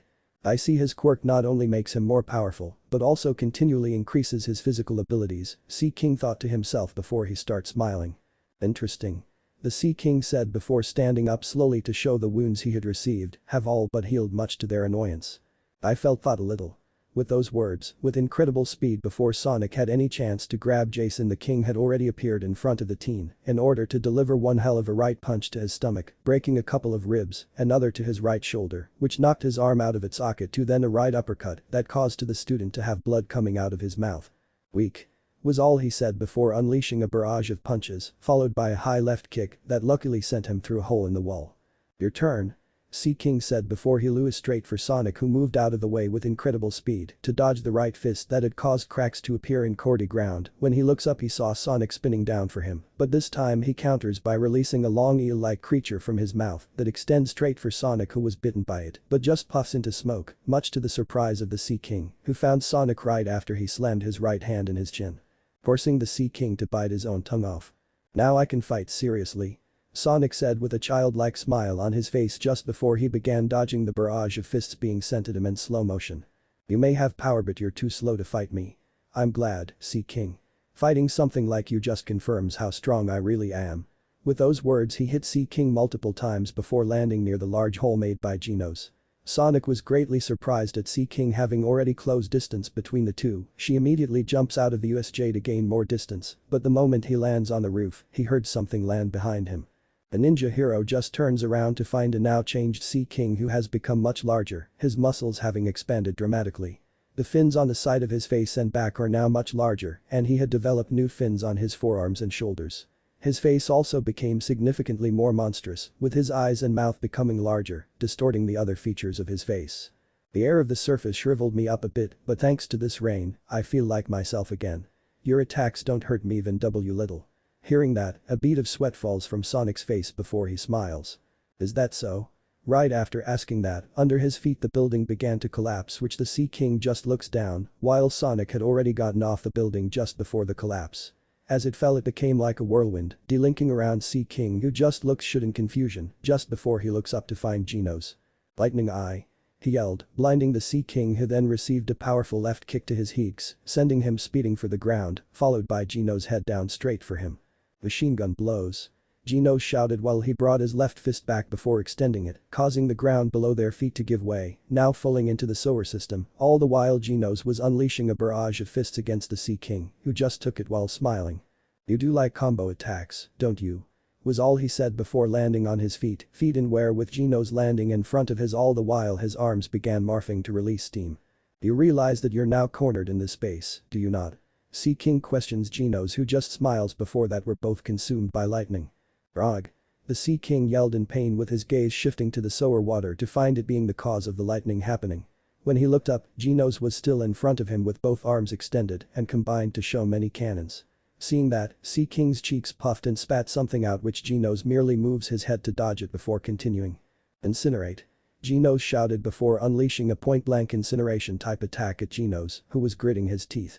By the time he was done, there was nothing left which Genos just sighs before he jumps out of the sewers to find Naruto looking at the damage made from Genos' last attack. Damn, Naruto muttered while staring at the damage he had made. Do we have to pay for that? Naruto asked Genos while they were both staring at the destroyed city before someone flew past the two, slamming into a car which their eyes widened to see an unconscious Fubuki, head bleeding badly, which the two turned fast and shockingly, what stood behind them was an uninjured Sea King who had already grabbed Genos by his right arm with his left arm as well as punched him square in the face, tearing his arm off while he sent Genos right into a building. Genos. Naruto shouted, but when he turns he found the Sea King still in his monstrous form, staring down at Naruto. Now I'm angry if it weren't for that regeneration Quirk sensei gave me I wouldn't have been able to regenerate from that small piece of flash I spat out of my mouth. Hearing that, Naruto's eyes widen under his helmet before he got serious. Genos, can you still move? Naruto shouted before he heard movement which he moves with incredible, along with Genos too as they charge straight for the Sea King, Naruto soaking his left fist in his stomach, electrocuting him, while Genos kicks him right across the face, though he was hit, he pushed past that resulting in a 2-on-1 barrage fight with kicks and punches. Genos, up high. Naruto shouted to his friend who just got a kick against Sea King's left cheek, soon followed by a left uppercut had sent him flying up high, giving Naruto enough time to clap his hands together before sexier sting, then to reveal multiple lighting orbs connected by a thin line of lightning. As they spun in a circle he extended his hands upwards, directly at the Sea King. Thor's judgment. With those words he unleashes a large lightning beam-like stream at the Sea King who was consumed by it. When it stopped the two were above the Sea King, with both of their right legs raised. Twin Lions Barrage. The two yelled before they slammed down their feet on top of the Sea King's head yet another time, sending him crashing into the street once again, but even when he was in a crater, the Sea King just starts getting back up slowly, with his wounds healing, until he saw the 8 drums connected by a ring flying down straight for him, before it separates in two in order to the reattach with Sea King being in the ring, acting as a sort of restraints. Seeing this, the Sea King couldn't help but chuckle at this. Seriously, he stops there after noticing all 8 drums began sparking before looking at Naruto who had his hands clapped together, now standing on a building. Face the lightning god's wrath. Zeus as he shouted that he separated both hands to reveal a red bolt that he grabs with his right hand and lifts it above his head. Booled. Naruto screamed before throwing it full speed at a wide-eyed Sea King who jumps out of the way, yet it followed him like a heat-seeking missile, which he could only presume it was following him cause of the drums, but when he tried to break it, the thing didn't budge, much his surprise, as he turns to see the lightning inches away from him before screaming, as he's consumed by a lightning sphere with him inside it, slowly being burned away until he smiles. Ahahahaha. Hearing that, Naruto became unnerved by hearing the laughter. Why the hell is he laughing? He's slowly turning to nothing, yet he stopped there after Sea King jumps right for the wide-eyed Naruto, who was shocked to see he could move even while being hit by all that electricity that was no longer hitting his body, since for it to follow him, it will cost even more stamina, including the fact his regeneration is faster than anticipated. Suddenly Sea King spat something right at Naruto, who immediately moves by lightning, but not before it hits his left arm before he disappeared and reappeared on the ground. It didn't take long for him to realize why he should have paid more attention to Sea King's attacks. Naruto's entire left melting away, right through the armor and into his skin. Raiwa was all Naruto could do but scream as he fell to one knee in pain. Naruto! Genos shouted, but that distraction cost him dearly, for he was ripped in half, body twitching as they were tossed away in two different directions. Seeing that it appeared he won, he returns to his dehydrated form while approaching the suffering Naruto. Well, the ring fell off of him after his size change, so he hit steps over it. You should have paid more attention, kid, and because of that you lost an arm. But I must give you credit for giving me a few scratches, but of course, they've already healed. Now, he could finish, he was suddenly landed on by Mount Lady, crushing him under his feet and sending him straight into the solar system. Naruto! She shouted while grabbing Naruto with her right hand and lifts him to her face. Even though he was wearing a helmet to conceal his face, he was clutching his badly damaged arm. Run. Hearing him say that, she was confused before she turns to her left just as a right just slams right into her face, sending her into a building. When she tried to move, the Sea King was already in front of her, where he brutally delivers several strikes from the stomach to the face, which she couldn't react but protect Naruto with her hands over him. Give me back my prey, stupid woman.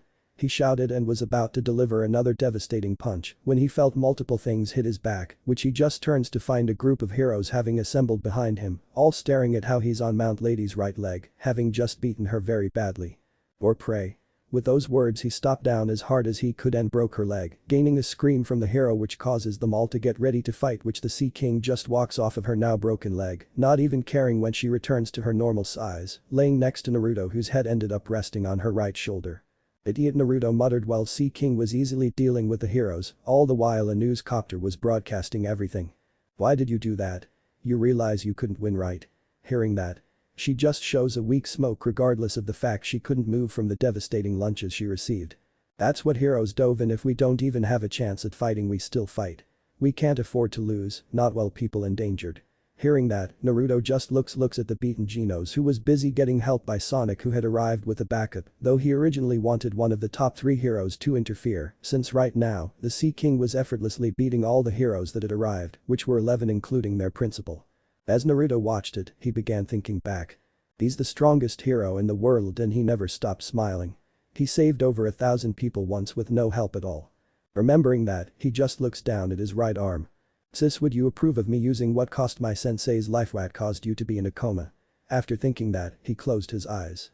Naruto's power is unimaginable, yet it is also very dangerous. It has the capability of causing mass destruction, but also has the ability to protect many. You already know this and the damage you can cause, so what path will you follow? That of a villain or? Naruto just opened his eyes, which changed from ocean blue to blood red and slitted. As this was happening, the Sea King had just gotten done with Blood King before he felt something, a feeling he hadn't felt since years ago. What? He asked while looking back to see no one was behind him, including Genos and Sonic. So you don't like using this as well as I have a time limit. When the Sea King heard that, he turns around to find a newly changed Naruto, much to the Sea King's shock. His arm had regenerated completely, yet having sharp midnight black clawed hands with blood red fur covering his hand up to his elbow. His helmet was removed to reveal his face, which showed he has a pair of yellow ridged horns that curve outwards from beneath his hair along the sides of his head, but the left horn was broken, razor-sharp teeth, and darker whisker marks. As the Sea King got a closer look, he could see a blood-red foxtail, as well as his legs were revealed to have blood-red fur on it, along with having fox-like legs with night black fur and razor-sharp claws. Seeing this, the pro-heroes were quite surprised, while the citizens who were watching became shocked at the new look. He has 2 quirks. Came the words of one pro-hero who was staring at Naruto, who stood in front of Sea King, who was looking down at him. This is what I call rage mode. After saying that, Sea King immediately swung his left fist right for Naruto, merely crouched and used water stream rock smashing fist in order to deflect Sea King's strike much to his surprise and unleashed a barrage of fists, yet he deflects every single one of his attacks with great speed before the last dust that connect with his hand resulted in Sea King yelling in pain at being consumed by black lightning. As soon as it stopped, Sea King just stood there with his skin burned. "So your lightning increased in power, it doesn't matter," it shouted while he brought back his right, which Naruto does the same, and the moment 1 minute was up a second tail began to appear, causing his muscles to slowly start growing. "Die." Sea King shouted as he swing his right fist that connects with Naruto's own right fist. "Black lightning drill dragon." With their words, from his fist unleashes a powerful serpentine dragon made of black lightning that rips through Sea King's arm, that through his chest, much to his shock as the dragon has 4 large blades on the sides of its head and large scales at various points on its body, 2 comparatively small clawed hands, hard scales on various regular parts of its body, and many spikes on its tail. Sea King could only stumble back at the damage it's received, even with a healing for a single attack to be able to rip a hole through him and destroy his arm is truly a dangerous one, which caused him to charge right for Naruto in anger. Naruto just raises his right arm to unleash my black lightning that takes the form of an immense dragon arm. The dragon's hand had a yellow orb in the center of the palm. Sea King tried breaking through, but it was also a powerful defense. Sucks his punches didn't pierce though it, not even noticing the hand creating a giant blade bearing a resemblance to ocean shark fin, which was brought down right on top of Sealing, who immediately extended both arms so he cousin then catch the blade that began cutting and burning his skin a lot. Zach Belasta hero is born. Time's up. Hearing that, Sea King just looks at Naruto and for a split second, an image of an older man having the same looks of Naruto except for facial hair and should-length pink hair. As Sea King saw it, Naruto became serious just before he clapped his hands together and screamed, causing the blade to cut Sea King in half just before Naruto separated both hands to reveal a golden orb. As this was happening, a third tail appeared, which veins appeared on his forehead. Lightning Dragon God. Naruto screamed as the orb erupts into a massive golden dragon-shaped manifestation of lightning with enormous fangs that emit electricity and shining red eyes and 2 lightning bolts in each of its hands. It has 2 massive brown horns jutting from the sides of its head with a large crest atop its head, similar in shape to the crown. The dragon flew through the sky before heading downward straight for Sea King, who was yelling as he wasn't done healing. The dragon opening its large mouth as it gave a roar just before devouring the screaming Sea King, whose own evil intentions caused it to turn as black as midnight. Seeing this, many were confused at it being able to turn black. That ad can only be used against those of evil intentions it feeds on it, increasing its he stopped their whirl falling to his knees due to a four-tail trying to emerge, yet it was stopped by Naruto, who stabbed himself with his own hand, piercing through his own chest. As this was happening, the lightning faded away just as Naruto fell forwards on the ground, tails receding and him turning back to normal. As this was happening, the side effects began kicking and forcing him to become unconscious from the overexhaustion of power he was forced to use. As this was happening, cheers could be heard from the people watching on the videos. Though it was cut short due to Naruto having been placed on a stretcher due to his body's entire nervous system being affected by the long use of lightning, then black lightning, as well as his body's muscle fibers having been badly ripped to shreds from the intense electricity that was coursing through his body and sudden muscle growth that has returned to normal size.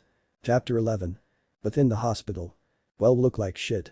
Jason muttered, having his entire body covered in bandages and bedridden, unable to get up, while also in the room was also a bedridden Genos and Fubuki, who were also covered in bandages, unlike Sonic, who sat on a chair, uninsured. That's what you get for not moving fast. Sonic told the mummy-like Jason, who's the began twitching. Don't pull that shit with me. You're the one who ran like a fucking child.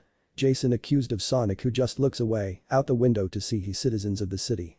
Where is Naruto? Genos asked Sonic, all the while his body was slowly repairing itself. He's with Mount Lady in the Zen Garden courtyard. Hearing that, they were quite surprised at hearing that. So, Owo's taking care of our hospital bills? Jason asked Sonic, who raises an eyebrow. The hero committee will take care of everything since we pretty much did all we can against. Sonic told Jason, who just sighs since he rather not want his parents to learn about this incident. In the Zen Garden hospital courtyard. The bandaged up Naruto, who wore hospital clothing, sat next to Mount Lady, who sat next to him the bench with a few bandages on her body thanks to being healed, both overlooking the peaceful garden. So that's what happened. The depressed hero said to Naruto, who just nods. As you can see, even when I'm not using it, that power can heal my body. Because I've refused to use it, as well because of what I've done, I can no longer connect with that thing inside me, resulting in me having a time limit for how long I can use it until it is about to take complete control of me like it did years ago and again. After saying that, he looks down at his hands. I killed my sensei who wanted to see my capabilities, and because of that he died, but not before giving me his quirk. Again, I lost control when Dobby's sister is still in a coma and won't even wake up. After saying that, Sina just stares at him to see the sadness in his eyes before seeing him close his eyes. That fight with the Sea Kingi remembered hearing my sensei's words. "Me power can cause a lot of destruction, but it also has the ability to protect many. If I keep running away from my beast, I won't ever be able to face my sister again. If she saw me, no, she would hate me." Hearing that, she watched him open his eyes and noticed even though they are ocean blue, they were slitted. "I need to tame my beast, me demon. I have a limit in using my lightning that starts affecting my nervous system. If I could turn my body into lightning like Sensei did, wouldn't have that problem it, only that I need to train more and lengthening the time I have in that beast mode and to gradually reduce the side effects of that state too. I may be stronger than normal pro heroes, but I still got a long way to go in mastering this power." Hearing that, Sina couldn't help but smile. "So what about your other quirk?" Hearing that, he just sighs with his left hand running through his hair. "I won't use it until the day comes when I need it the most, but for now I will not rely on it one bit, but on my master's quirk and the power I've inherited, but it won't be easy, reconnecting with it after so long, denying it freedom." After saying that, his eyes widen immediately at feeling a pair of lips press against his right cheek, causing his eyes to widen with his gaze meeting Sina's, and immediately looks to his left with a blush on his face. "You thinks." Hearing that, Sina just gives a small laugh at hearing that before she stood up. "I have to go now, let's talk again some other time." With that said, she starts walking away, leaving Naruto by himself until he heard footsteps and looks over his shoulder to surprisingly find a smiling All Might. "All Might?" Naruto said with great surprise at seeing the number one hero approach him before placing a right hand on his left shoulder just as he gives him a thumbs up with his free hand. "I heard all about what you did, Naruto boy, and I must say what you did is surely incredible. I am sorry that I wasn't there." He was cut off by Naruto speaking. "I know all about how you helped Izuku and the others, so thanks," he told the hero, who starts sweating at the fact he didn't really care who he was but just looks at the Zen garden with a passive look on his face. "Naruto, may I ask you something?" Hearing that, Naruto just glanced at All Might. "What?" he asks the hero, who gives a cough before speaking. "What your connections to Sil?" He was once again cut off by Naruto speaking. "That's none of your business, but if you tell me why Izuku has an exact replica of your own quirk, I'll tell you." When the hero heard that, a bead of sweat ran down his face at how he knew. Genos scanned your quirk before, and then Izuku, who suddenly found a quirk, both being a match, so mind telling me why he has that? Hearing that, All Might began thinking, but thankfully what Naruto said next stopped those thoughts. "Forget it, if you don't want to tell me then you don't need to. Besides, because if you enable to watch Izuku more to understand the kind of hero I want to be." Hearing that, All Might was surprised at hearing that while Naruto just stood up slowly. "Now if you excuse me, have things to do," was all he said before he starts walking away from the strongest hero, not even noticing atop the building was a figure who wore a black cloak that had silver symbols on it. What could be seen was silver samurai armor with a sheathed katana on the person's right and a silver oni mask on his face that had flames coming out of it. At night in the hospital, Naruto sat in a chair, sleeping while in front of him lay Naruko. As this was happening, there was only silence while in an instant a figure appeared in the room beside Naruto staring at the girl them to Naruto. Interesting, they're twins, yet it appears the boy devoured most of his sister when they became two separate beings in the mother's embryo. After thinking that, he glances back at the sleeping Naruto with his hand moving to his sword slowly but stops after a thought went through his mind from the earlier conversation the teenager was having with All Might. Izuku after thinking that, his hand moved to his side before turning around and disappearing right before Naruto's eyes should open and he instantly stands up. WTF. I thought he stopped there and just sighs to himself before sitting back down with his eyes focusing back on his sister. Chapter end. Chapter 13. Next day in class. Currently aboard, Naruto sat in his desk with a sleepy look in his eyes, waiting for their teacher to arrive, while Fubuki and Jason were staying back at the subway system since they're still very weak. Morning. When they heard that, their attention to find a bandaged up Shouta entering the class with Gus' eyes covered, though there were small openings in it. "Aizawa-sensei, you're already back," came the words of the class, but he just doesn't listen and sits down behind his desk. "Don't concern yourselves over me. After all, the battle hasn't really ended for you yet." When Shouta said that, Naruto, Sonic and Genos became serious. The UA Sports Festival is approaching, boys and girls. Hearing that, Naruto was now surprised at hearing that. "Wait, hold up. That sounds like something villains would try to infiltrate, isn't it? Will it be alright? Denki asks in confusion, which the teacher continues speaking. On the contrary. Since we're going ahead with the festival, it means that the school is confident it has all its ducks in a row when it comes to its crisis control now. I hear police presence will be 5 times bigger than normal, for example. What you should be thinking about is with a huge chance the Academy's sports festival presents for you all. This isn't some event that'll be brought to a halt by the likes of villains. Our sports festival is one of Japan's biggest events. In days past, the Olympics was the sports festivity they whipped all the nation into a froth of enthusiasm. But now, as you know, the extent and population have shrunk and it's lost a lot of substance. Hearing that, Naruto just stays silent as he continued. Naturally, entering the squad of a famous hero will get you higher status and more experience. Remember, time is limited. If you get noticed by a pro, that gives you the standing for a brighter future than otherwise. This is the chance you'll get only once a year for a total of 3 chances. If you aim to be a hero, this is an event you can't overlook. Besides, you guys should not make fools of yourself, since Silver Samurai will be attending to watch the festival. Hearing that, many were shocked at hearing that due to him being more of a mystery than even Shouta himself with all that was known was years ago, he stopped a massive meteor from hitting the city. Even now it is unsure if he's stronger than All Might or not. As everyone was talking, Shouta was staring at Naruto, remembering what he found out yesterday at the hospital.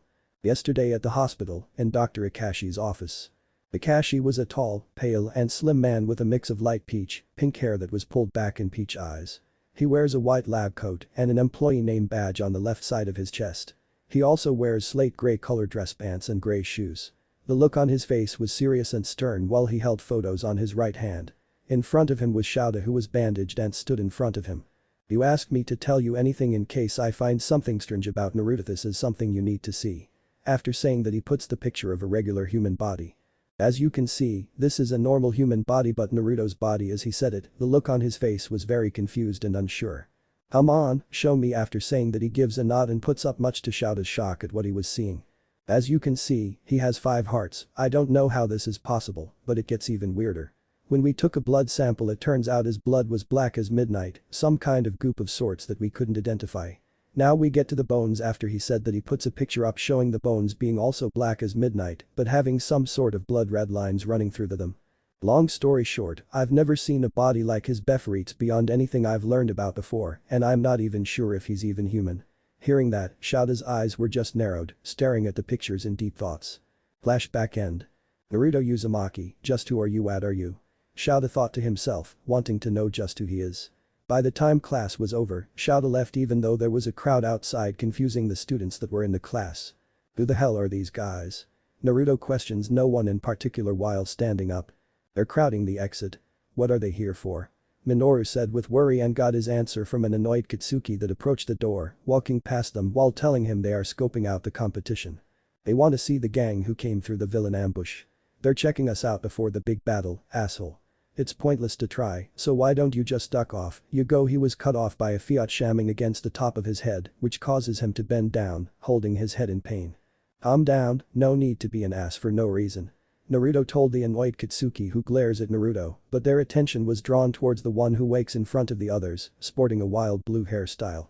I came to see what you kids are made of, true, but I didn't think you'd be this. He kid was cut off by a flash of lightning that had Naruto standing right in front of him, with his middle and index finger touching his forehead, much to his surprise and others' shock. I'm no kid, you idiot. If it's a war you want, then it's a war you get, but I'm just letting you know everyone outside this class is of no challenge to me. When he said that, Momo just face-palmed, Kyouka sweat drops, Tenyu face-palms, and Izuku as well as Minoru just stare at Naruto, who surprisingly was the first to start a fight before Katsuki. Hey. You. I'm from. He was cut off by Naruto, shouting I don't care. Much to the guy's great annoyance, while other kids in fact seemed to show fear due to seeing how he and Genos fought against that villain, showing terrifying power that is beyond them. No, go back to class before I tase you all. He threatens the group that quickly dispersed, while some had to be dragged away like a certain loudmouth Dumbus. Later that day, back at the underground subway. Sobered came the words of a bandaged Jason, who sat next to a bandaged Yubuki, both watching TV on the couch all the while Naruto was in his room with Genos, with Sonic being the only one who's out to get groceries. Are you serious?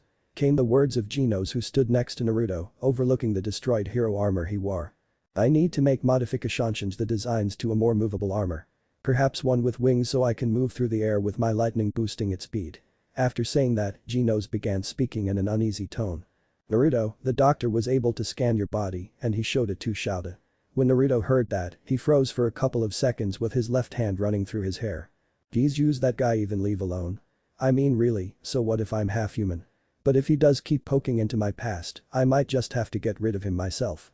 After saying that, Genos just stares at Naruto and noticed he had a lost look in his eyes. Naruto, what's wrong? Hearing that, his eyes just narrow. I don't know, it's just now and again it's hard to explain, but the night after I used rage mode I saw a vision. One was an island that I've never seen before, it's within a deep fog, another was a group of figures concealed by darkness, think about 8, and finally I saw long blood red hair. I get a bad feeling for what will happen in the future. Hearing that, Genos understands since there are 3 other sea kings yet the island group and blood red hair got him thinking. Chapter end. Chapter 14. 2 weeks later within the waiting room of the festival. Naruto currently sat next to Genos and Jason, all 3 wearing their gym uniforms unlike Fubuki and Sonic who not only aren't wearing them, but they're not even participating in the games since they're not even interested in the least involving it. While Naruto was sitting his gaze was focused on his right hand, thinking back to the fight with the Sea King and the after effects of the fight. Is it even possible I can increase my muscle growth at a larger rate? Naruto thought, thinking about the lightning and All Might's power. Could it be if I focused all my lightning and physical abilities, could beat All Might? Naruto thought to himself, but his train of thought was cut off after hearing someone call his last name. Uzumaki. Hearing that, he just looks back to find Shadow standing behind him. What? He questions his fellow student who just behind speaking. In terms of abilities you are clearly better than me. But even so I don't care, I will beat you. Hearing those words, the two just stare into the other's eyes. Sorry, I don't deal with a child. When he heard that, Shadow's eyes just narrow at hearing his words while he just looks away from him. You know, there was a show I saw once and your story show great resemblance to it. I suggest you look up a show called Avatar: The Last Airbender that was made in America, it's actually pretty decent. Hearing Gun say that, Shadow was even more confused, but he just stands up not a moment sooner. Also say hi to your sister for me anyways, time to leave guys. He told everyone with a look of uncaring in his face as they all walked through the tunnel during the freshman stage, while Shadow was confused at how he knew his sister. The UA Sports Festival. Where the hero worlds inchot little eggs aim for each other's throats and the top. Our grand yearly melee, and let me guess, all you miscreants came to see them, right? The freshly formed miracle stars that shrugged off a mass villain, assist with wills of steel. The Department of Heroics freshman class. You're here for class 1A, right? Hearing that, there were cheers filling the crowds while Naruto was just bored, but his gaze rested upon the one he came to see. Silver Samurai who wore his cloak over his armor all the while sitting on stage in front of all the students. And following class B, here come classes C, D, and E from the Department of General Education. And now are classes F, G, and H of the Department of Support. Now for the Department of Managements. As he said that, Naruto felt someone grab his arm and looks back at Shadow in confusion. What? He questions Ivan Fire User. How do you know my sister?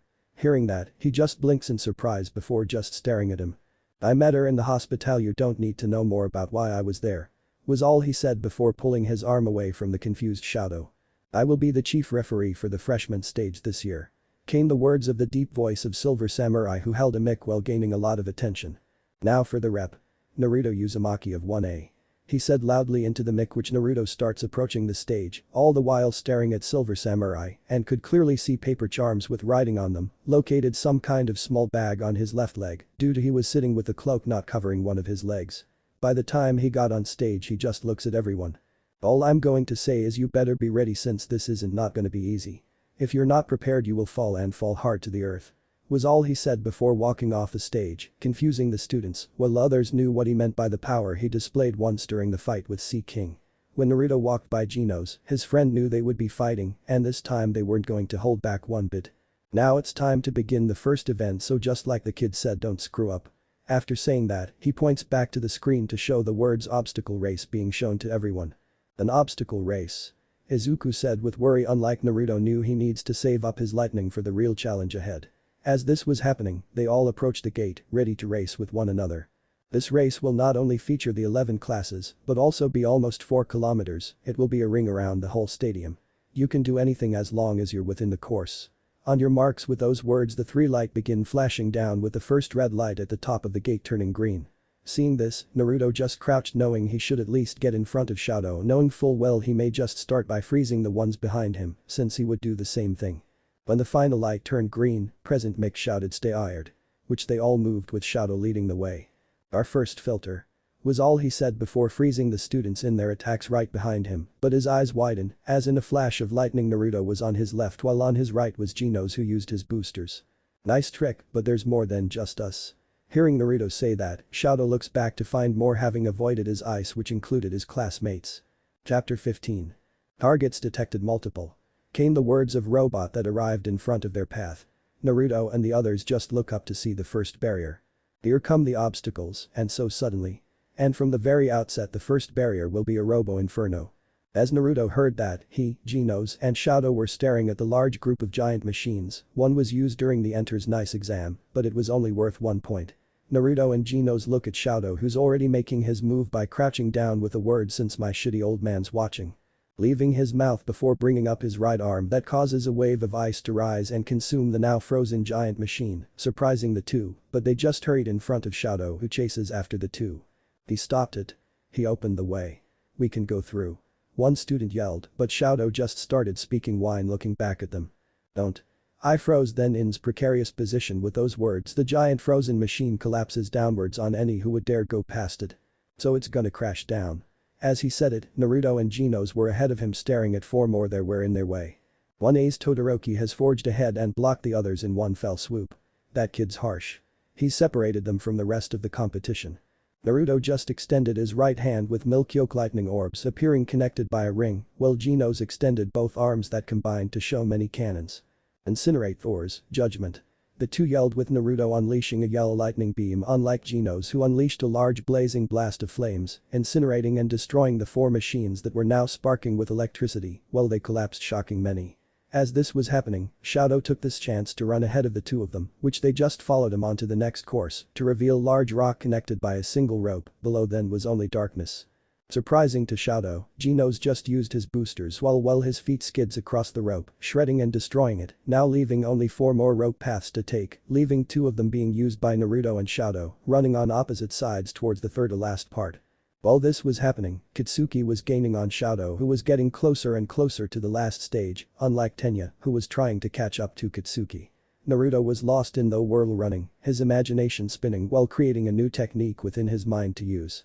The crowd seemed amazed the student so far with Genos being the one to have taken the lead. The black lightning techniques are indeed my strongest, but could I somehow create blue lightning techniques that are more for defending?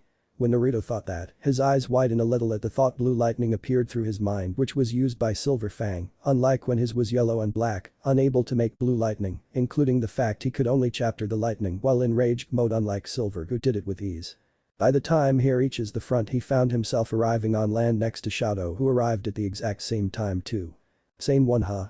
Naruto said with a smirk on his face while Genos was halfway to the finish line, but he was suddenly stopped by ice covering his legs, freezing him in place which Genos looks down, just as his entire body was frozen. Seeing this, Naruto looks at Shadow to see he was the one to have done it.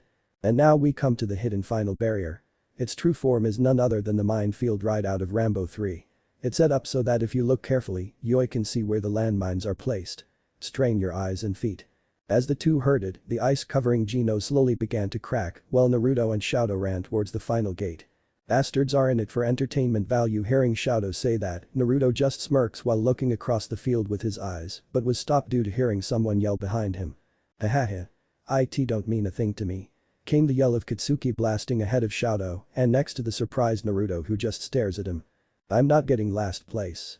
Kitsuki yelled with anger all the while using the explosions from both hands to help him get slowly ahead of the surprised Naruto, but the moment they passed Genos, the ice shattered with the two turning to find Genos having a look of seriousness on his face having his body steaming with heat. And the lead has been upset. Rejoice, mass media. This is just sort of development you crave. Why, even those who are trailing behind are putting on spurts. However, while they're pulling each other back effectively have FPUR kids in the lead. Hearing that, the 4 just ran trying to pass the other until they heard a loud explosion from behind, gaining all 4 of them's attention to find Izuku high in the air with a piece of armor under him. A giant explosion near the entrance. Why was the bang so big? Was it his plan or sheer coincidence? Class A's Midoriya mounts his charges in shock waves. As they heard that, the 4 just stare at the insane Izuku with such at what he just did since the explosion launched him right over the of them. Seeing this, Naruto and Genos made eye contact before the two began to slow down in order to allow Kitsuki and Shadow to pass them as they were going all out in speed towards the finish line.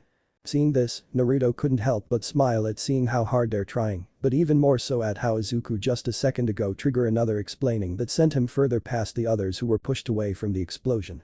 In no time at all Midoriya blew dust in their eyes. And now he's cleared the landmine area entirely. Damn, Eraserhead, your class is insane. What are you teaching them? Hearing that, they could hear Shouda's silent disagreement, but he was ignored. Ooh, who could have predicted this outcome when the trial began? The man who has returned to the stadium in triumph is none other than Izuku Midoriya. His will be a name to know. As they heard that, Izuku was the first, having arrived long after the breathless Kitsuki and Shadow, who did not get first. Again? Shit. God damn it. Kitsuki said, but was then elbowed in the side, gaining his attention to find Naruto standing there. You have to admit, if he hadn't done that then who knows who would have won. Hearing that, Kitsuki just looks away in annoyance while Naruto looks to see Momo had finally arrived and couldn't help but smile as he approached the tired girl. HHH, I can't believe Momo said tiredly, but her eyes widened when she saw Naruto stop in front of her. Good job getting 17th, but you appear to have taken on a few pounds since I last saw you. When he heard that, she immediately blushes and covered her body since her uniform was open to reveal her quite big chest and stomach. It didn't take long for her to glare at Naruto, who began scratching the back of his head with a smile on his face and soon enough points at something on her, which she turns to find the Perbetter Mineta stuck to her and hanging onto her. Two birds with one stone. I'm a genius. Mineta yelled proudly, much to the even more embarrassed Momo, who could only glare at Mineta due to pretty much now in an awkward moment with a smiling Naruto. By the time everyone had arrived, Silver began speaking into the mic. The top 42 can advance while the ones who did not make it fail. Now on to the second event. After saying that, he motions at the screen to reveal human cavalry battle. Much to the players' confusion that gained questions. You can all form a 2 to 4 person team freely and form a horseback configuration. It's the same rules as the normal game, swipe enemy riders' headbands and guards your own. But everyone will get points based on their performance in the last trial. The number of points a player is worth is 5 if you're in 42nd, 10 if you placed 41st, 15 for 40th place, and so on with the exception of first place, whose head is worth 10 million points. When they heard the last part, color visibly drained from Izuku's face just as Naruto, Genos, Jason, Shouda, and almost every single pro hero thought one thing. Well's fucked. Was all they could think at, feeling bad for the now panicking Izuku. As this was happening, Naruto's eyes just widened with his left hand touching his head in pain from the sudden painful throbbing. WTF is going on? Naruto thought, and for a split second he could have sworn he could hear crying of a baby's as well as saw a vision of a silver-haired baby crying while it bore some sort of net number sign on the baby's chest that was glowing silver. The moment the image disappeared, so did the headache, much to Naruto's confusion while he was staring at his left hand from feeling a sudden strength-like encouragement as well as excitement. What the hell is happening? Naruto thought to himself with wide eyes, not knowing anything of the stakes that will be placed in the future. Chapter 16. At the city of Niigata within Japan, within the Sika dormitory. What are you doing? Came the words of girl about 16 years old having waist-long black hair and green eyes. She wore normal civilian clothes while having a pair Japanese bellflowers-shaped hairpins in them. She was staring at the cheering teenager about her age, which he just turns to her to show he has messy dark brown hair with a small hogue at the top, red eyes and sharp teeth, along with wearing civilian clothes. He had a smile on his face while pointing to the screen, Chic, the UA Sports Festival. You can't be serious, Bino, this is the UA Sports Festival. Naruto is gonna be in it. He told the girl, who was surprised and just looks at the screen full see the students talking amongst themselves. The guy's eyes widened when the girl sat next to him, much to his confusion. If that's true, then I'll watch with you and see how Naruto has been doing. Hearing that, he just looks back tab the screen with a smile on his face. Back at Mufutafu City. Naruto couldn't help but stare at Izuku to see even through he's nervous as fuck he did run or do anything that shows he's scared. The time limit will be 15 minutes. Each group's headband will be worth a total point accumulation of each of the Warriors' members. The one who will wear it will be the hero rider, so until time's up you'll be trying to steal the others' headbands. The headband in general will be on your neck or head, you decide. Also, if you lose your headband or crumble as a horse, you have not lost, not until time's up. Quirks are allowed, so I suggest you all get ready, you have 15 minutes. He told everyone that was there. At the break room for staff only. The UA Sports Festival is all about preparing you to be a hero and such. It's a simulation of the survival of the fittest competition you'll find when you step out into the real world of heroes. If a hero office gets lost in the shuffle, then there goes any means of making a living, and don't you think the preliminaries obstacle race was the perfect representation of the need to sometimes kick down others to show yourself off? As soon as he said that, his sweat dropped at the love-strict pro hero lost in thought involving a certain redhead. Honestly, what is the deal with you and the lightning kid? Hearing that, she just smiles brightly. Nothing. When did Goro heard that his eye twitches? You do realize he's still a minor, right? Hearing that, she just blushes before glaring at the now sweating Kamui Woods. And never mind. After hearing that, she just smiles again while looking at the video feed. He doesn't need to be in the academy, as you saw he showed capabilities that are above the normal pro hero. Hearing that, the two pro heroes just look at each other. Back at the festival. Naruto. Came the words of Katsuki, gaining the redhead's attention from his two teammates Genos and Jason, so he could look at him. What? He questions the explosion quirk user. Team up with me. When Naruto heard that, he was surprised but ends up shaking his head, confusing Katsuki who watched him point as his friends. Nope, I'll be teaming up with these guys. Hearing that, he looks at the two behind him to see both Genos and Jason staring at him. I suggest you team up with Izuku and Shadow. When he heard that, he looks away with annoyance which he just smirks. You don't stand a chance without them, so I suggest you hurry and tell them if they hope to win you guys need to team up. With those words, he just walks away with his hands in his pockets, approaching Izuku. Why did you tell him that? Hearing Jason ask that, Naruto just turns to him with a smile on his face. It's because I have what a challenge. Also, even I can tell once they're older they would be quite the fearsome team. Hearing that, the two just look at each other and by the time the 15 minutes were up, Naruto stood in front of Genos who had both arms on his shoulders which Jason sat on, tying on the headband on his head. Now, this is gonna be fun. Naruto spoke knowing full well the two fastest among the school will act as the vehicle, while Jason acts as the driver. I'm already getting pumped up, even my sister is cheering for me. Jason said, seeing his sister in the crowd. While this was happening, Katsuki was tying his headband in with an annoyed look on his face, while Izuku had a determined one, being in the back unlike a serious Shadow who was in front. As this was happening, Silver stood up straight before speaking. Now get ready. This will be an event to show your teamwork. So 3, 2, 1, start. Silver shouted, but his eyes widened a little along with everyone at what had just taken place, even Izuku now had wide eyes. Too slow kid. Hearing those words, the three just looked behind themselves to see Jason holding onto Katsuki's headband, while Naruto and Genos stood straight up with steam coming from a line from where they stood and what they started. Seeing this, they were quite surprised at seeing this. Remember, the rider can detach from his horse, but he cannot touch the ground. Silver said then visibly sweat dropped even though he was being concealed at seeing the now furious Katsuki. Hehehe, well the game had already begun so many things have happened already. The smiling Naruto said from seeing the angry Katsuki who yells in anger. Cool it. Hearing that, the angry quirk user looks down at the serious Shadow. If you get consumed by your anger now we've already lost and besides it's not over. Shadow said to Katsuki who just grits his teeth before his eyes widen, just as Naruto's had seen on all directions were other grand heading for him, but he just smiles and they were about to move when they felt something cold and looked down, not only Genos and himself but 4 other teams had their feet coveted by ice. We were distracted. Genos said before easily breaking free of the ice while Naruto was consumed by lightning, resulting in both Jason and Genos feeling the effect somewhat, but they managed to jump high in the air to avoid them while ignoring the commentary. Naruto's eyes sidebar widen and looks to his right to see a wickedly smiling Katsuki high in the air next to them. Riding real high and mighty, ain't ya? Katsuki shouted at Jason who just swung his dust right at Katsuki who did the same. Please, you think your fist he was cut off by Naruto yelling. You idiot, he's not. He stopped there after Katsuki got punched in the face while grabbing back his headband before ripping it off the now surprised Jason, who suddenly got serious as soon as they landed, which Genos used his quirk that changed his body, while Naruto was once again covered in lighting, but Jason had veins appear on his forehead now greatly annoyed. No, I'm pissed. Jason said, making eye contact with the smiling Katsuki while both had lightning appear between them. Oh look, Jason finally found a rival. Naruto said with fake surprise, while Genos just sighs. Let's move. The two stopped there after the entire floor was covered in ice, caused the two to suddenly stop what they were doing. Why are you guys stopping? Jason asked the surprised Naruto who was no longer covered in lightning. They're preventing us from moving too fast, Naruto said while Genos' feet had spikes appear on it. Yo, Naruto. Hearing that, he just turns around to see Denki on top with Jirou in the front while Kyouka and Momo were in the back. Indiscriminate discharge 1,300,000 volts. Denki shouted before releasing a large amount of electricity in all directions which they just turn around with Naruto in front. Okay, you're stupid. Naruto muttered before opening his mouth, which all the electricity he unleashed was then drawn into Naruto's mouth, much to the surprise of Denki. Denki, you idiot. Your quirk is electricity while his is lightning. Momo shouted to the surprised classmate who just blinks in surprise.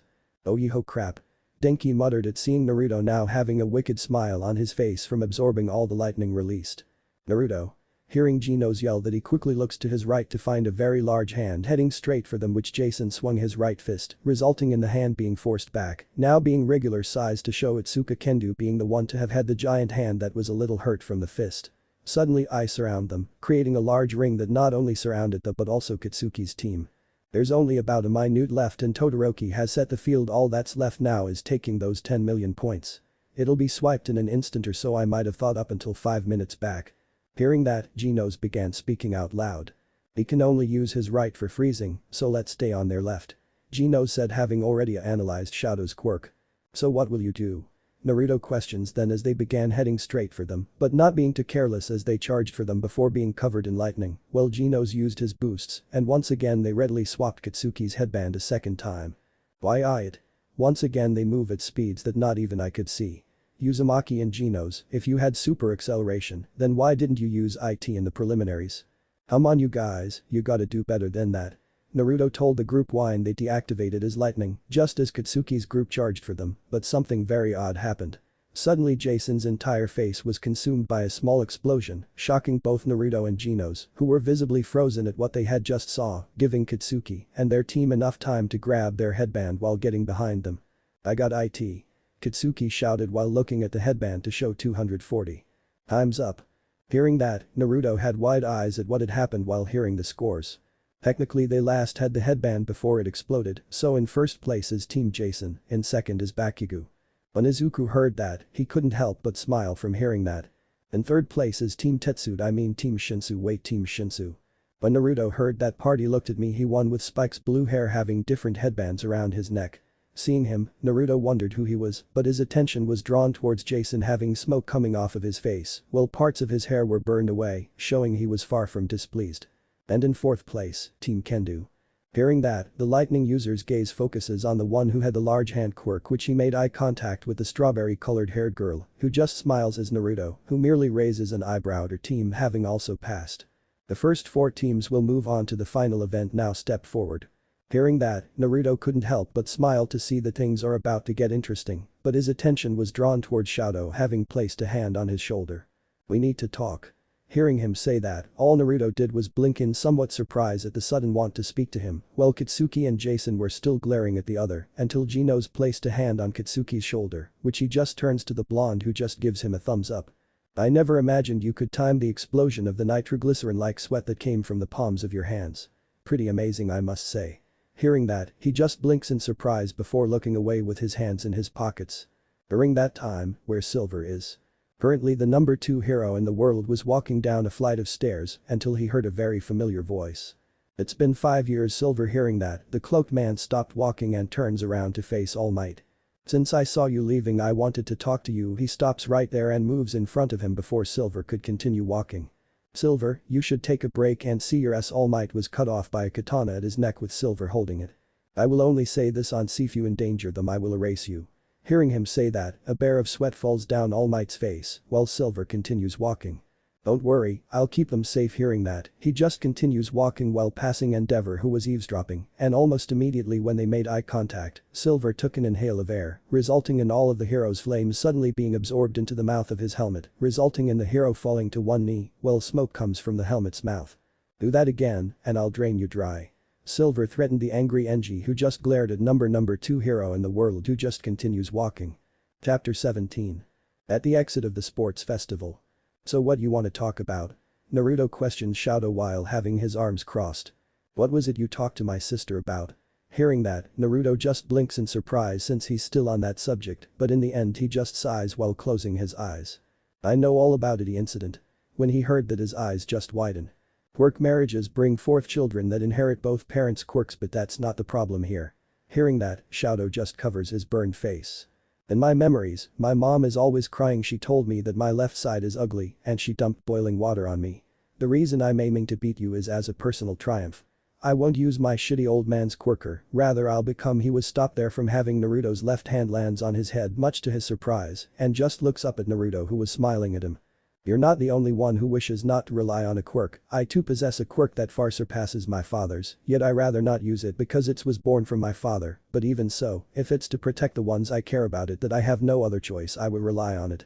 Hearing that, he just looks down while Naruto continues. If you want, I can take it away. When he heard that, he just looks up at Naruto who had his right hand covering his left eye. So, what's your choice? Hearing that, he just knocks his hand away. This is more of a reminder at why I hate my father, so I rather keep it. When he heard that, Naruto just blinks in surprise and just watched him walk away. Back inside the festival sometime later. Before we get started with the final event, there's good need for those who dropped out of the preliminaries. In the end, this is still a sports festival. So to have everyone continue to be able to participate, we've got some recreational events in store. Just look how fired up those cheerleaders we called from America are, huh? What's this? What happened to Class A? As he heard it, he was standing next to Genos and Jason as the three looked to see Momo, Mina, Echako, Sayu, and Kyouka wearing cheerleader outfits that gained a raised eyebrow from Naruto. Mineta. Kaminari. You tricked us, didn't you?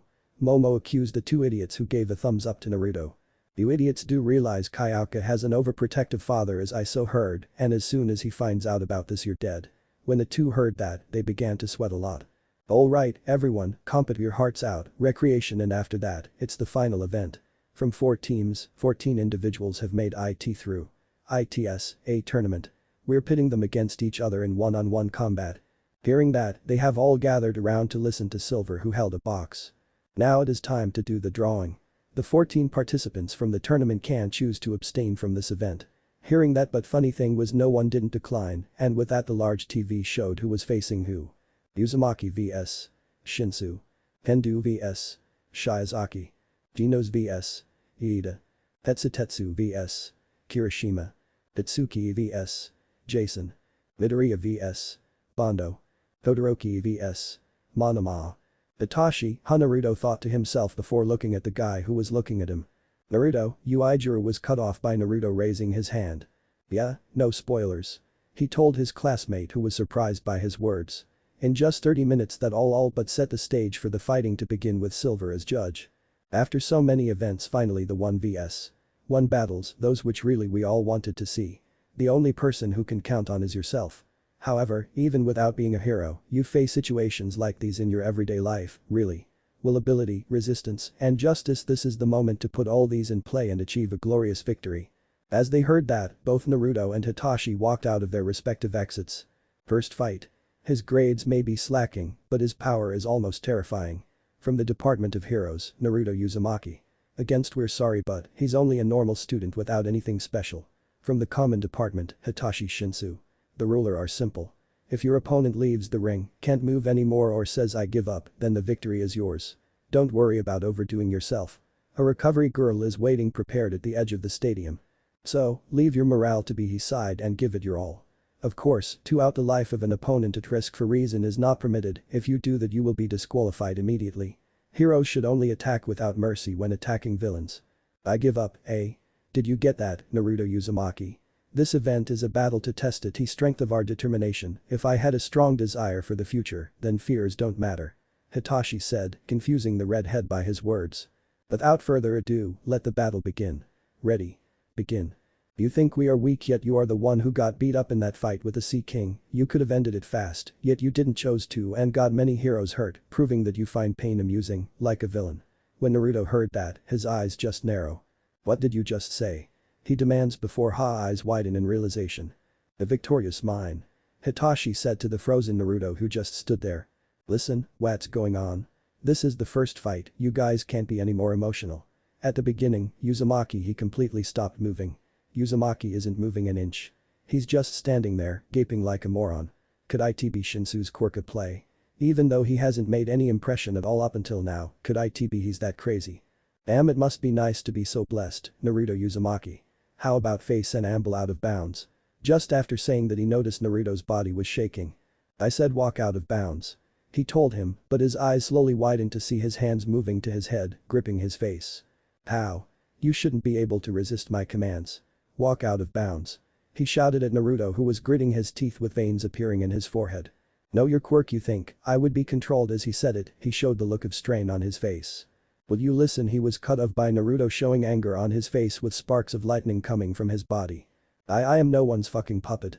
Naruto shouted as he unleashed a large amount of lightning that was like a beam, piercing the clouds, much to Hitachi and everyone's shock at the amount of lighting being unleashed from his body, and as soon as it was gone. His right fist was inches away from a wide-eyed Hitachi, who could only stare at Naruto with wide eyes at seeing the fist. While this was happening, Jirou was shocked at seeing him break free from Hitachi's control. Now as Naruto said it, his eyes could be seen as blood red and slitted. "Say I give up." When he said that, Hitachi jolted with beads of sweat coming down his face. "I give up." He surrendered, which hearing that, Silver spoke loudly. "The winner is Uzumaki. You will advance to round 2. Came the words of Silver, who shouted that just as Naruto stood up straight with his eyes turning back to ocean blue. Chapter 18. At the city of Niigata within Japan, within a certain girl's house. I am no one's fucking puppet. As this was being shown all across the world, one girl sat on her bed wearing only a pink towel from just getting out of the shower. "Naruto, you have gotten stronger," the girl said with a smile, having yellow hair that fades into a green color, along with blue eyes. She had a blush forming on her face at seeing he's changed. Akadmufutafu City. Yaha. Bit of a no-frills battle to start the tournament off. But clap your hands and gives these two a round of applause. You fought well, boys. Naruto just stood there in front of Hitachi, who then turned around. "I can't help what I long to be, can I?" he asked, while turning around. "You were so cool, Shinsu." One of his classmates shouted to him, followed by more of his classmates talking. "To think I would have to overpower my own nervous system to be free of your control, now that is a powerful quirk indeed." Naruto admitted at the fact his quirk has the power to pause a very dangerous villain, being given enough time to end the fight quickly. The quirk would be incredibly helpful against villains. "I definitely wanted." One pro hero said, followers by more agreeing with him at the fact his quirk is indeed quite amazing. "Can you hear them, Shinsu? You're amazing," his friend said from the edge of the stands. It only took a few seconds for him to respond. "Even with these results, I can still come under review to be placed into heroic, and remember this. Even if it's not now, I'm going to qualify for heroics, enter your department and show you all up as a fantastic fucking hero." Hearing that, Naruto just smiles. "Then once you get out of school, contact me and I can give you a spot in a new Kindo organization in creating," he told the guy, but his eyes widened at being unable to move again. "Most people would be a bit more apprehensive when talking to me. If you keep this up, it'd be too easy for me to pull the rug out from under you, wouldn't it? So at the very least don't lose too pitifully out there." With that said, he starts walking away along with Naruto, who was walking in the other direction, but his eyes just narrow at the fact he used more lightning than he needed to use since he never directed it into his own nervous system before. Mind control, Naruto thought, wondering if he can do something like that with his lightning. Whirl, thinking that the next match was underway. Skipping next match and onto Genos. Alright. Here comes the next matchups. Sprint to the top. He's coming across like a center fielder. It's Tenya Iida, if the department of heroics. Versus the man who is more robot than human, Genos, if the department of support. The two just stood there with Genos already analyzing his quirk. Start. But that said, Tenya speeds off straight for Genos, who just stood there but blinks in surprise when Tenya used his recipro burst, but during those seconds, Genos merely extended his left hand in slow motion, knowing with that sudden enhanced boost he can't stop. In that moment his first attached with thrusters that was sent speeding for Tenya, who had no time to block but run right get into a fist that slammed into his stomach, greatly hurting him and sending him to his knees, all the while the fist returned to Genos' wrist. Evolution: I can scan a person and see what their quirk is as well as do other things, but the main thing I can do is evolve my body, he told Tenya, who looked up just as he was sent flying by a single kick over the line. The Iida is out of bounds. Genos advances to the next round. Silver shouted into the mic for all to hear, while Tenya gritting his teeth at how easily he lost to Genos. While this was happening, Genos was walking back towards the entrance, not caring about the two skin-hardening quirk users were next to fight. Soon enough I'll be fighting Naruto, Genos thought to himself, knowing full well that this isn't a match he will be holding back. 10 minutes later. Silver just watched the two students duking it out until they both fall backwards, no longer able to fight. Seeing this, Silver spoke wildly into his mic. "Since they're both out, there is no victor," Silver said into his mic, declaring that no one won, much to many disappointments in the crowd, but the real fight was about to begin, which present mic began shouting into his mic. "It's now the fourth match of the first round. The boy who's been somewhat famous since middle school. But that face of a kid on the straight and narrow. Katsuki Bakugo of the Department of Heroics. vs the man that's tougher than he looks. Jason Shiba of Heroics as well. Time to settle this. Jason said, still pissed about the explosion in the face, which Katsuki just smiles before charging straight for Jason with his hand extended, resulting in an explosion being made upon impact, but much to his surprise, it was deflected by Jason's metal bat that was barely damaged. Seeing this, Katsuki created distance between the two of them. Please say, is that really how you start a fight? If you keep fighting like an idiot and seriously gonna break your skull. Jason said with a somewhat dark smile, which his fellow classmate just grits his teeth before using the explosions from one hand to help him leap towards Jason while the other was pulled back. When he swung the fist, Jason didn't even appear to want to block and was hit by an explosion that covered his face just before being forced to skid back, but he stopped himself just as the smoke shears to show his face covered in scratches. Just keep talking. Katsuki told him, but his eyes widen a little at how he just closed a distance between the two in the span of a second or two, now in front of him with his hammer raised.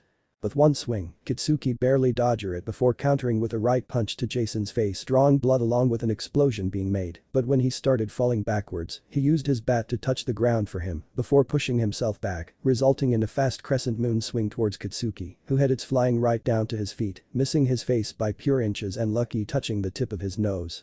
Seeing this, Katsuki was quite surprised but lower sonar the small crater he made.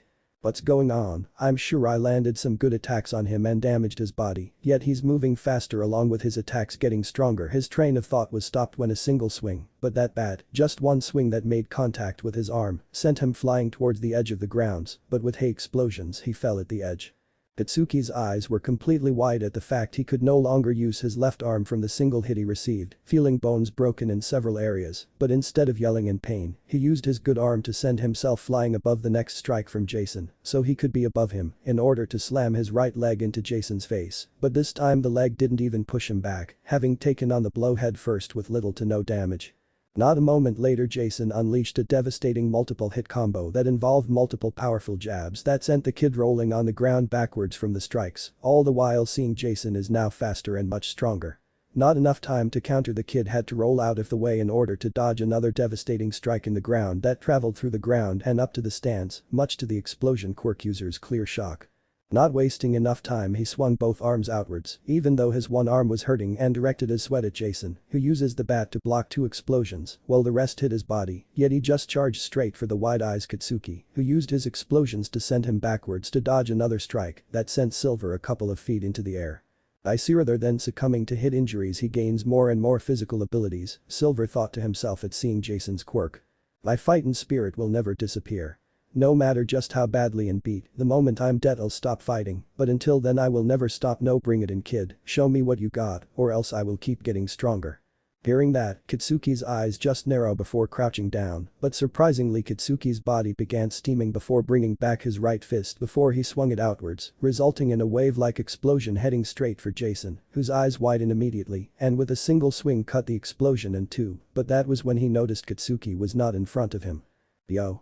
Hearing that, he turns fast to receive multiple point-blank range explosions from Katsuki, who had his right arm extended, drawing blood from Jason, who suddenly tackles the now surprised Katsuki, who was then slammed into the ground, leaving a small crater-like hole where Katsuki lay until he started to stand slowly along with Jason.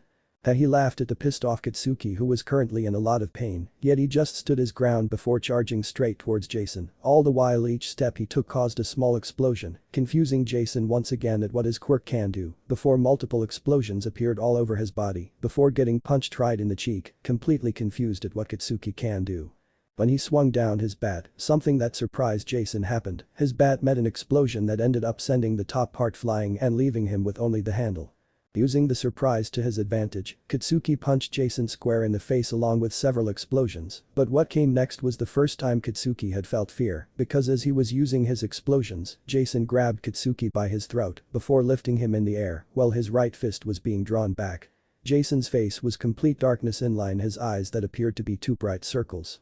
Jason swung his fist full force at Katsuki's face, but stopped inches away from his face, allowing him to feel a powerful burst of air. Katsuki could only stare at the fist with beads of sweat coming down his face.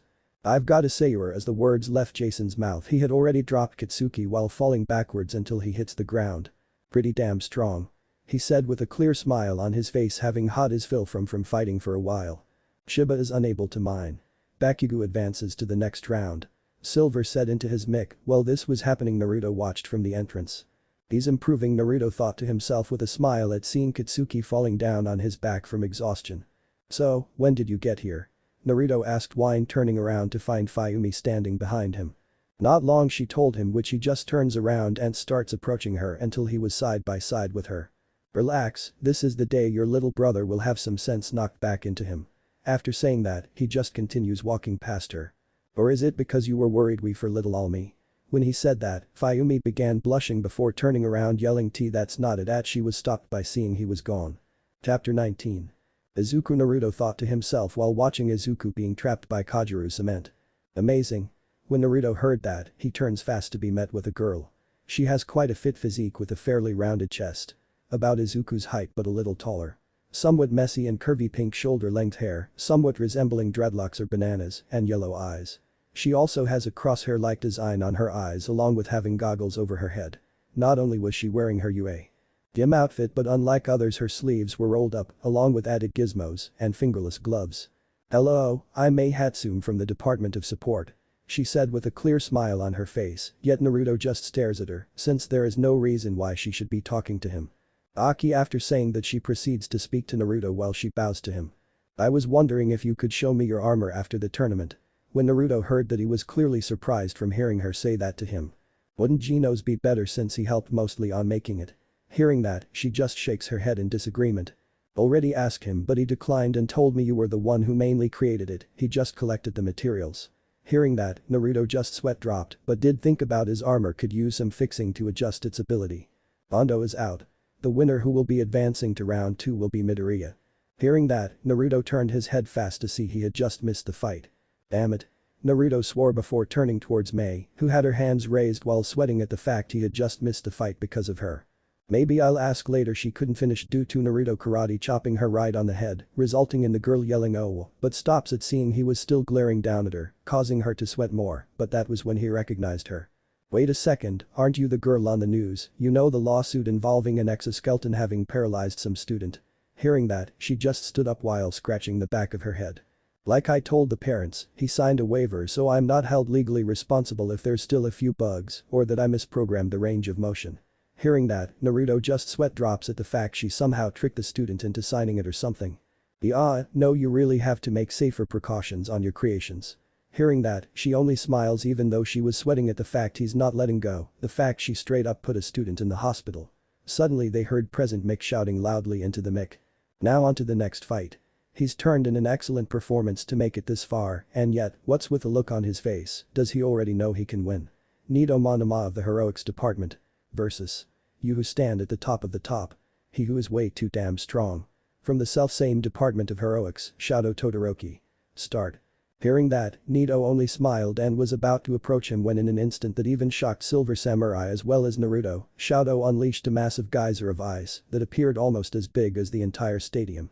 Naruto along with almost everyone watching was pretty shocked at how fast the ice was created in that moment, not to mention half of Silver Samurai's body was frozen, with Nido being the one covered in ice and having a shocked look on his face.